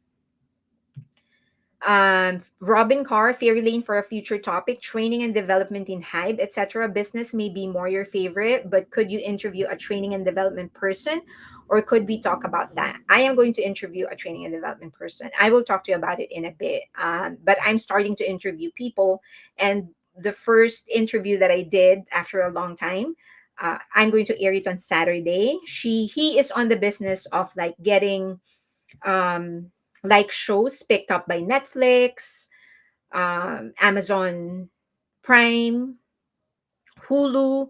If you're ever wondering, like, how do you produce something and then it gets shown on Hulu and Amazon and Netflix? He has done it before, and he's also an actor and a lawyer, so he has like some good insights.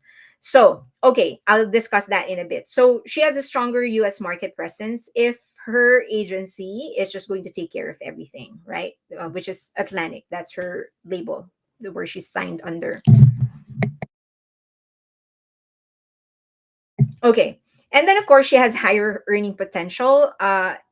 Although, the US actually pays more. That's the bottom line. The US label, the US copyright actually gives better distribution to artists and actually better creative control as well. So I think for her, it's just purely a business decision. If there's anything that we learn from the Blackpink girls, I think is that they're all really bent on pursuing a career in the US. Like that's where they want to concentrate. Probably not Jisoo, but the others. So you have Lisa, Jenny, and Rose. All three are concentrating in the US. So I would guess that all the things that they're going to do from here forward will be geared towards pursuing a Western career. Okay. Ceci's asking, my question is, does Adore or Bana own the copyright to Nujin's song Bana wrote? Probably the publishing right. So how it works is that if the song, basically the song is split into two: mechanical rights and publishing rights. Mechanical rights, that's the masters, which they call the masters. So that's the voice recording instruments, whatever else that's actually in the song. That's the mechanical rights. Adore owns the mechanical rights. So if that is going to be taken apart and used as if whatever they want to do with it, they can do because they own the song, basically. And then there's the publishing rights. Usually that is co-owned by the songwriter and the label of the songwriter. So if I wrote, assuming I am signed under Universal Music, and I wrote one of the songs of New Jeans, I together with my label own the publishing rights to it. So if there are more than one writer of the song, then there are more than one publishing rights owner of the song. So for the song of New Jeans, the publishing rights most likely belong to whoever wrote the song and the label of that songwriter. But the master of the song is owned by HYBE or Adore.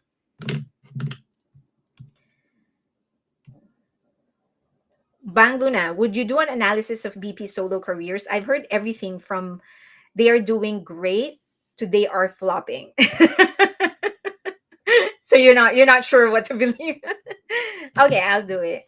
Um, I think I'll do it. I'll do it in the next live. But I think the bottom line is this: if you're measuring, if you take BTS out of the equation, totally out of the equation, let's say you will assume they do not exist.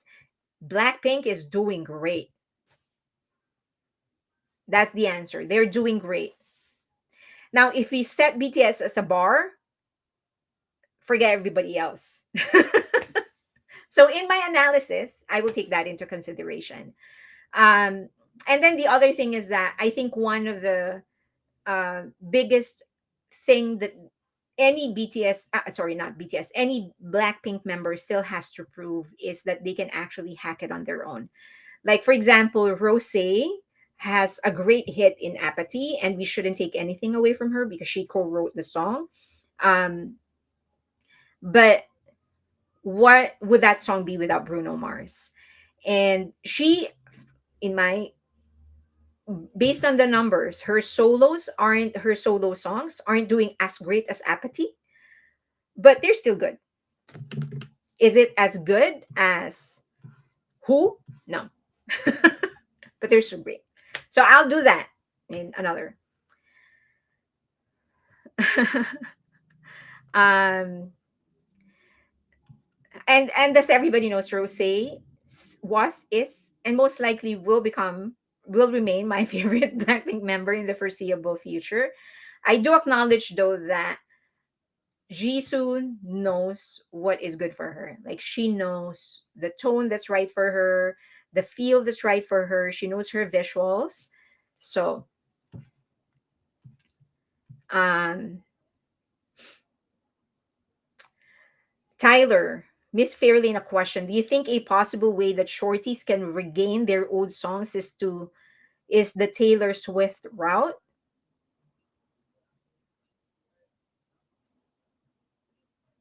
No. Adore is the publisher. They're the label. So they are co-publishers. They are co-publishers. They can re-record it for sure. They can re-record it. Let's say it'll be like a cover of their own song. No one can stop anybody from covering anything, by the way. Okay.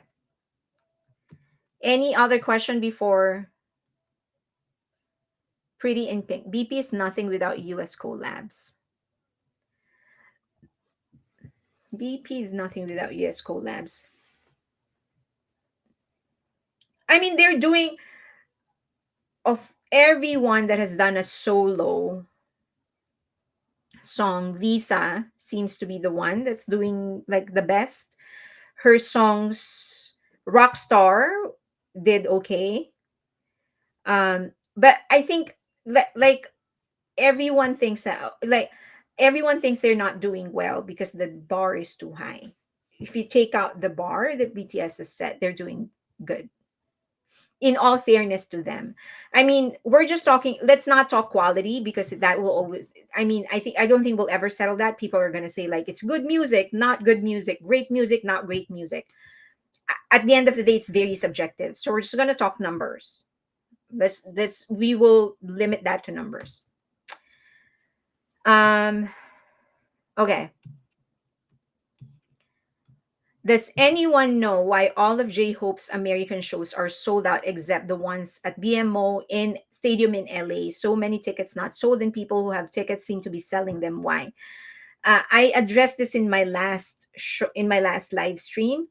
We just had a fire, a huge one, right? People lost their home here. So, people don't even have, and I've mentioned one of my office mates actually lost their home, and it has been almost a month, and they're still living in a hotel because they have no place to go to, no place, no they can't find the rental. So FEMA is supposed to be helping them. They're either backed up because there's so many people to help, or something else is going on because they're not getting the help that they were promised they were going to get. That's one. And people can't even return to their homes.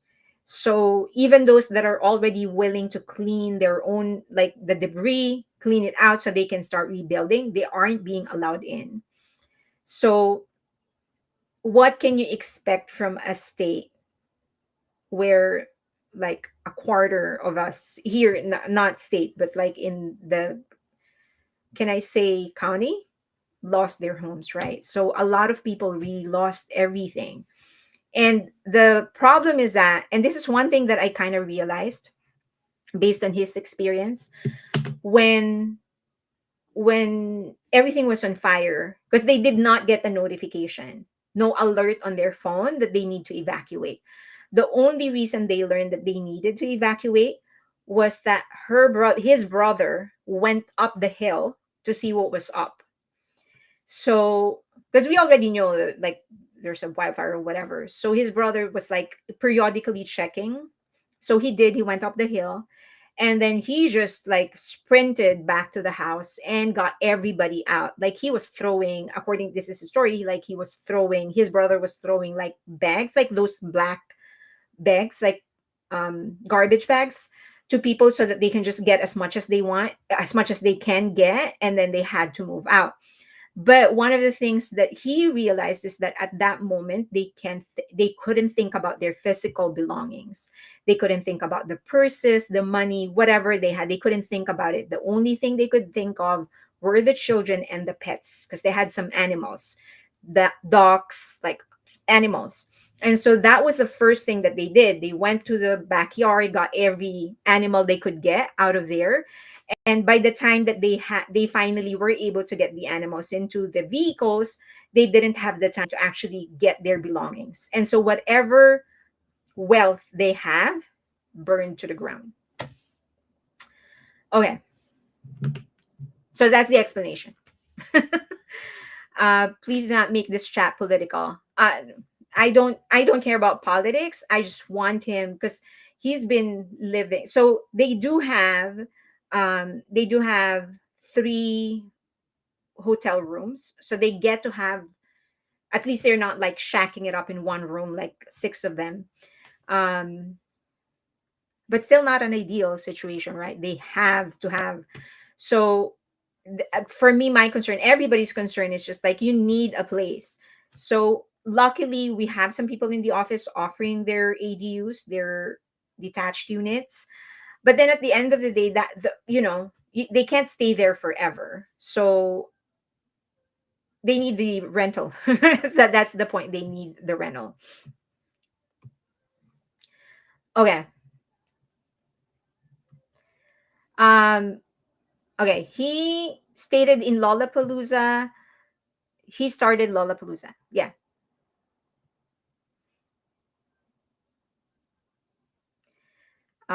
Okay, so Alina, this is not a place to discuss that. Y- Um, like I think about it, for example, maybe All Time Low, their fans are nowhere near as loud as K-pop fans, but I think even their selling success is probably better than some big K-pop artists. I don't know who you're talking about. Who are you talking about, Shireen? Okay. Do you want to? I don't know if I can finish this in 10 minutes though. We're already an hour and 50. I don't know if I can finish it in 10 minutes. The guys get out in June. There isn't time for him to go anywhere. He is doing this. He also did one in Paris.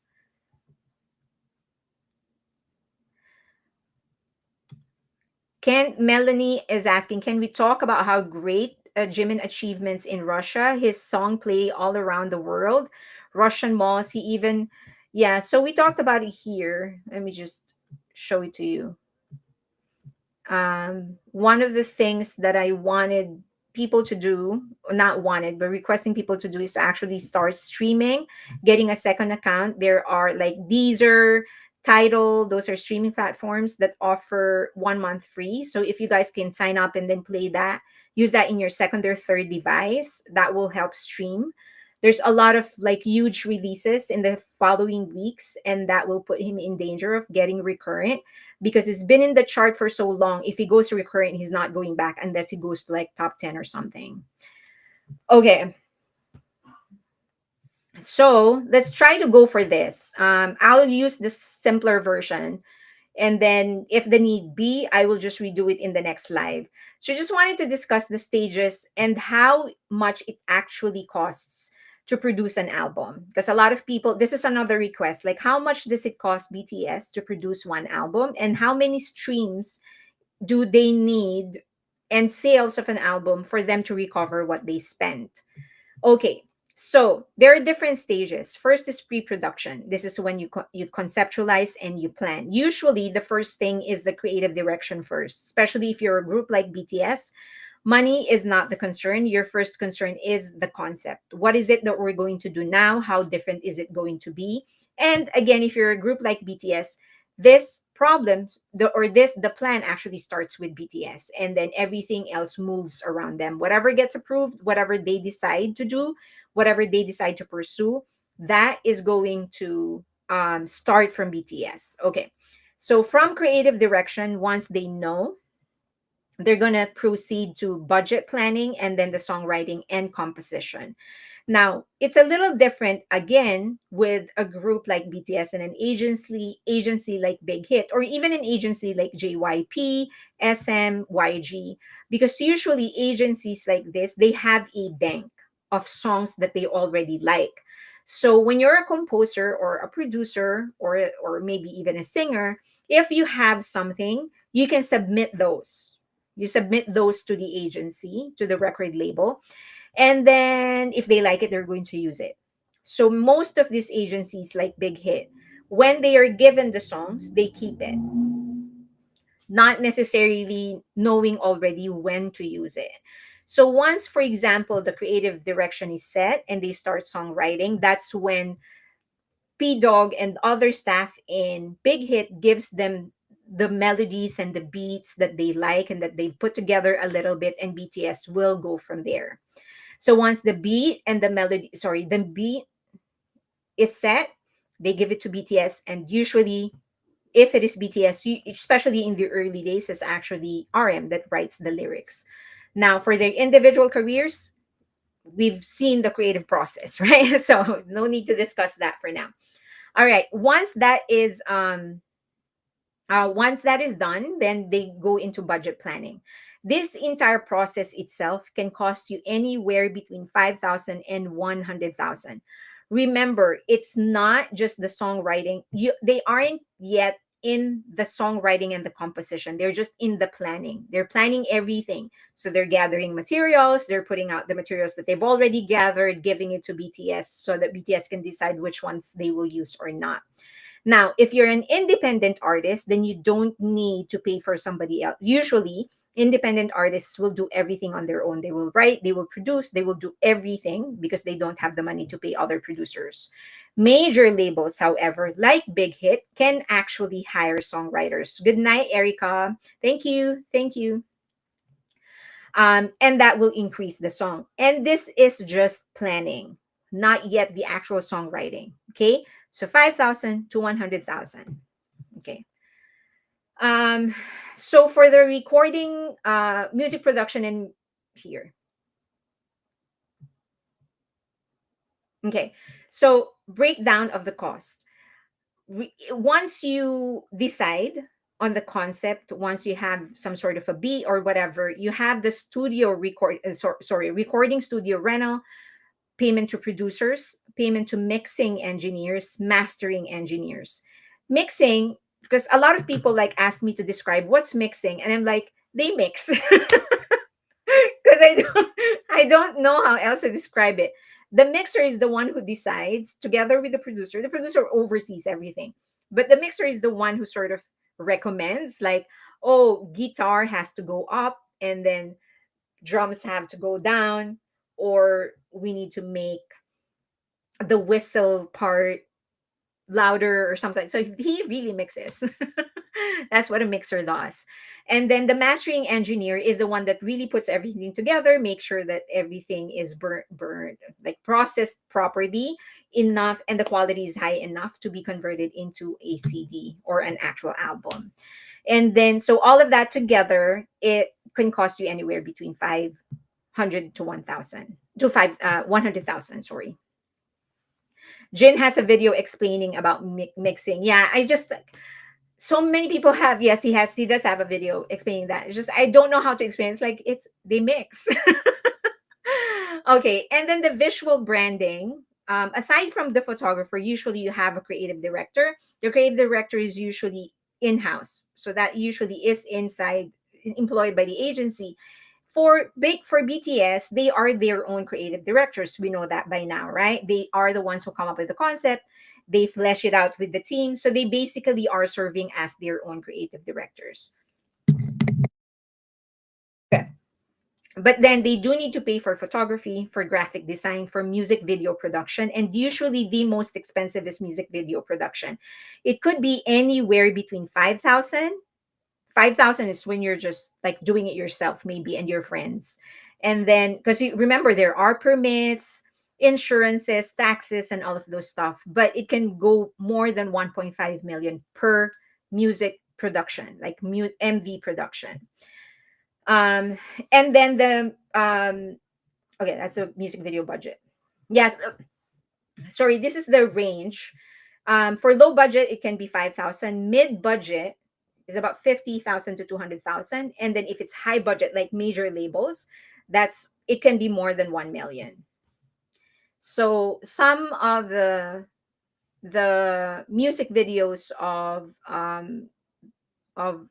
BTS has gone to about 800,000. Okay. Although just because it is expensive doesn't mean it's necessarily great. I mean, it can look beautiful, but not necessarily like great. Photography and graphic design, it can be anywhere between 750 if you get somebody from Fiverr or Upwork, or it can be up to 3,850 per design or per project. So all of this, like numbers, you can also check it on this websites if you want. 500,000, yes, 500,000. 500,000 is actually cheap. It can be a million.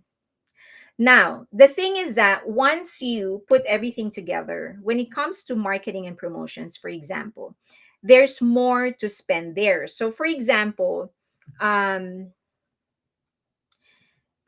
when Jungkook went to Jimmy Fallon to perform, right? Jungkook got paid about $600 for appearing in Jimmy Fallon, but he spent more to be able to get there.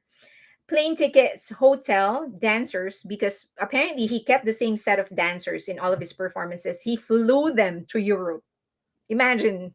So they have to pay for all of that: plane ticket, hotel, dance performance, food, security, style, makeup. It's an easy 50,000 per one appearance. So that per appearance in Jimmy Fallon itself can be 50,000, and these are the expenses. Now, if you're flying them to London, for example, you're paying them for the entire trip. So the union, which is SAG-AFTRA, they actually set the price on how much an artist get needs to get paid in any kind of situation. So, for example, if it's an on-camera group, for singers, for example, a 15 to 30 minute show, you have to pay them $500 if it's a group of 3 to 8. If it's more than nine, it's $467. That's for 15 to 30 minutes. And then program fee covers the show only. But if you want them for a rehearsal, you pay them another fee. So the dancers that Jungkook has, aside from paying them for the appearance in Jimmy Fallon, they also get paid for rehearsals. So imagine how much he needs to spend. However, 499 for a group of singers is not much. Just remember that. Like for Jungkook, for example, he's a soloist and he got paid like $600 because that's what's according to the union. Um, So if it's 13 minutes to 1 hour, it's 619. If it's 3 to 8 singers, it's group of nine, 579. And then same thing. It's just the fee for the program. Rehearsal is another thing.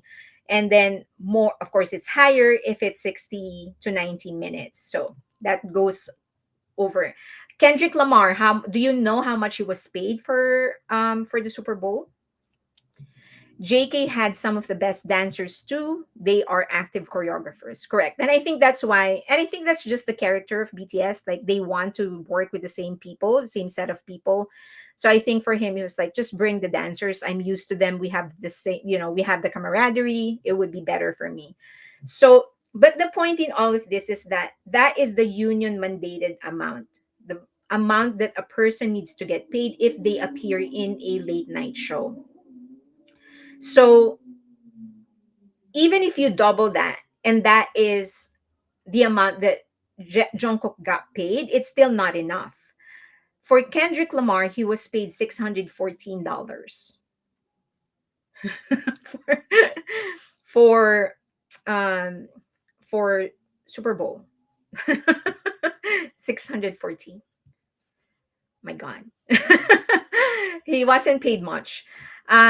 What he essentially gets is the exposure because right after Super Bowl, his songs went to number one again. So that's a lot of streams. He got introduced to a lot more people.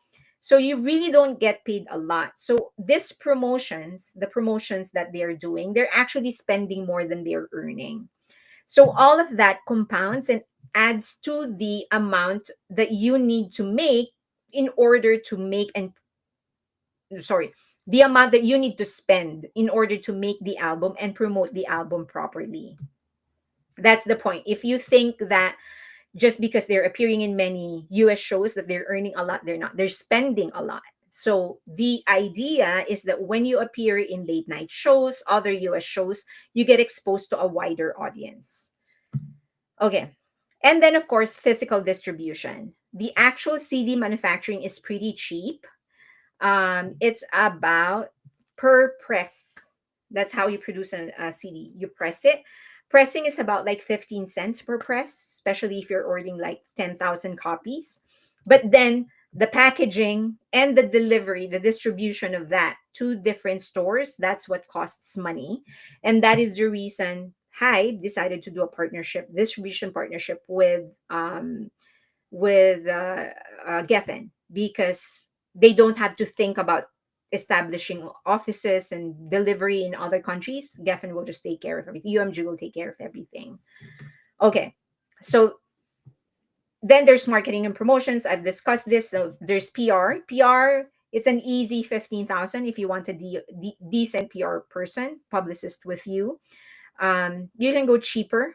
You can probably go like maybe six if you want a newbie, not a newbie, but a smaller agency, a boutique PR agency.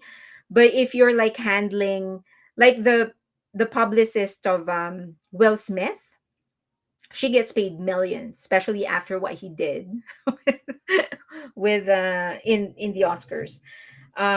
So, but that's the role of a PR person, a publicist. It's really to fix your image. So that night he destroyed his image. The PR company was able to recover it enough for him to get new projects.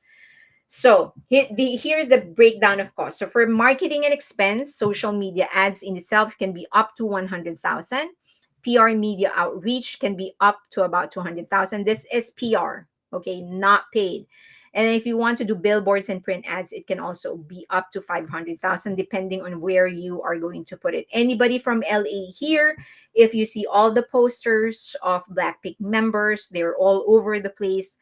I think they spent about 500,000 all in their promotions in the US. Okay. So here the pressing, the CD pressing, oh, it's now more than 15 cents. So it's now $1.50 or 500. So I guess inflation, so it went up. It used to be like 15 cents. Vinyl, if you want to do vinyl, it's about $5. So it can be up to about 500,000 as well. Okay. KUG said why? It's the show they would give and the marketing would be great without mega nuts, of course. Yeah, so I'm assuming that you're talking about Super Bowl. Yes. So the benefit to the artist is the exposure that they're gonna get. Okay, so not necessarily the payment. Okay. Touring live and live performances, I've actually discussed the cost of touring, but one stadium is about 1.2 to 1.5 million. So that in itself, without the production, without security, without marketing, styling, makeup, all of those things, that in itself is 1.5 million if you want to do a stadium. So there. That's how much it costs. But touring is where artists actually make money, not on the CDs. So all in all, major labels like Hybe, UMG, Sony, Warner can easily spend 1 million to 10 million per album. So, if you're making $1 for every 200 stream, imagine how much you need to make. And that $1 gets split to everybody that needs to get paid, from producers to songwriters to distributors and all of those things. If you need 267 streams to make $1 and you only get a portion of that $1, imagine how many streams you need to make in order to make back the 10 million. That's why they're saying the money is in tour. If you want to make money, you need to tour. You can't count on streams for you to get a lot of money. Apo Bangpo said, I'm way too late. I will catch up. Where's that? Mary Gum said Shakira's branding is America adjacent. A lot of Americans speak Spanish, not a lot speak Korean. So, do you have questions on this? Hi, this. So, BTS's album production is somewhere in between that.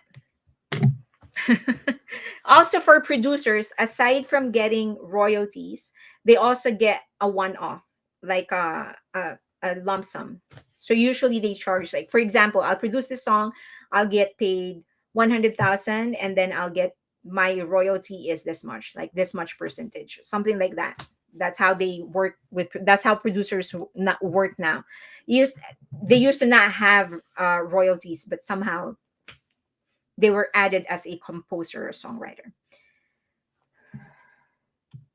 Callie Coffee said, "Thank you. I enjoyed your presentation and learned so much about a part of the music." And I feel guilty because I was actually rushing it because it's like more than 2 hours already. I don't want to hold you up too long. Before I go into questions, so I'm starting to interview people. I had my first interview last Monday, and as I've said, this is somebody who has done, like, she pitched shows into two different labels, not labels, different studios like Netflix, Amazon Prime. So he spoke of his like experience and how that is done, how a production is actually funded. It was actually interesting. I did not know that they're doing it this way now. I'll explain that more when I edit and I launch that video. So more on that. And then this weekend, I'm going to interview several people. One of them is a talent manager. So he'll be able to speak on how they actually find opportunities for their artists, how much they get paid. He will be able to tell you more about why are artists that are performing in Super Bowl, why are they not getting paid? If you perform in like Coachella, how much are you actually paid? So I know, but it's better if it's coming from like somebody who's actually a manager because they have direct interaction with the artist. So what I will do is I will post their profile in my Patreon, and then you guys can just leave a comment on what kind of question you want to ask. So that during the interview, I will ask them. I will also be interviewing new artists, no, new singers or models or actors who's just trying to make it in Hollywood, so that they can actually tell you how difficult it is to do interviews, to do auditions, and stuff like that. And then next week, hopefully, so I was supposed to interview this lawyer. He's an IP and entertainment lawyer. I was supposed to interview him this weekend, but he's a big one, so he's very busy. He had to reschedule. I hope it will push through next week. But we can ask questions about trademarks, copyrights. You keep on asking about the difference between a publisher's rights and a mechanical rights in a song. He will be able to explain it.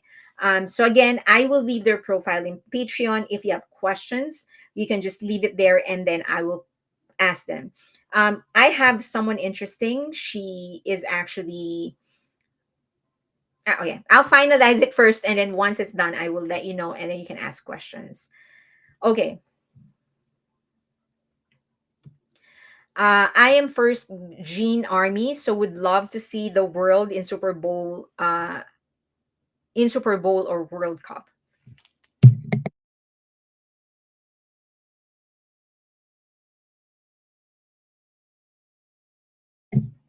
Okay.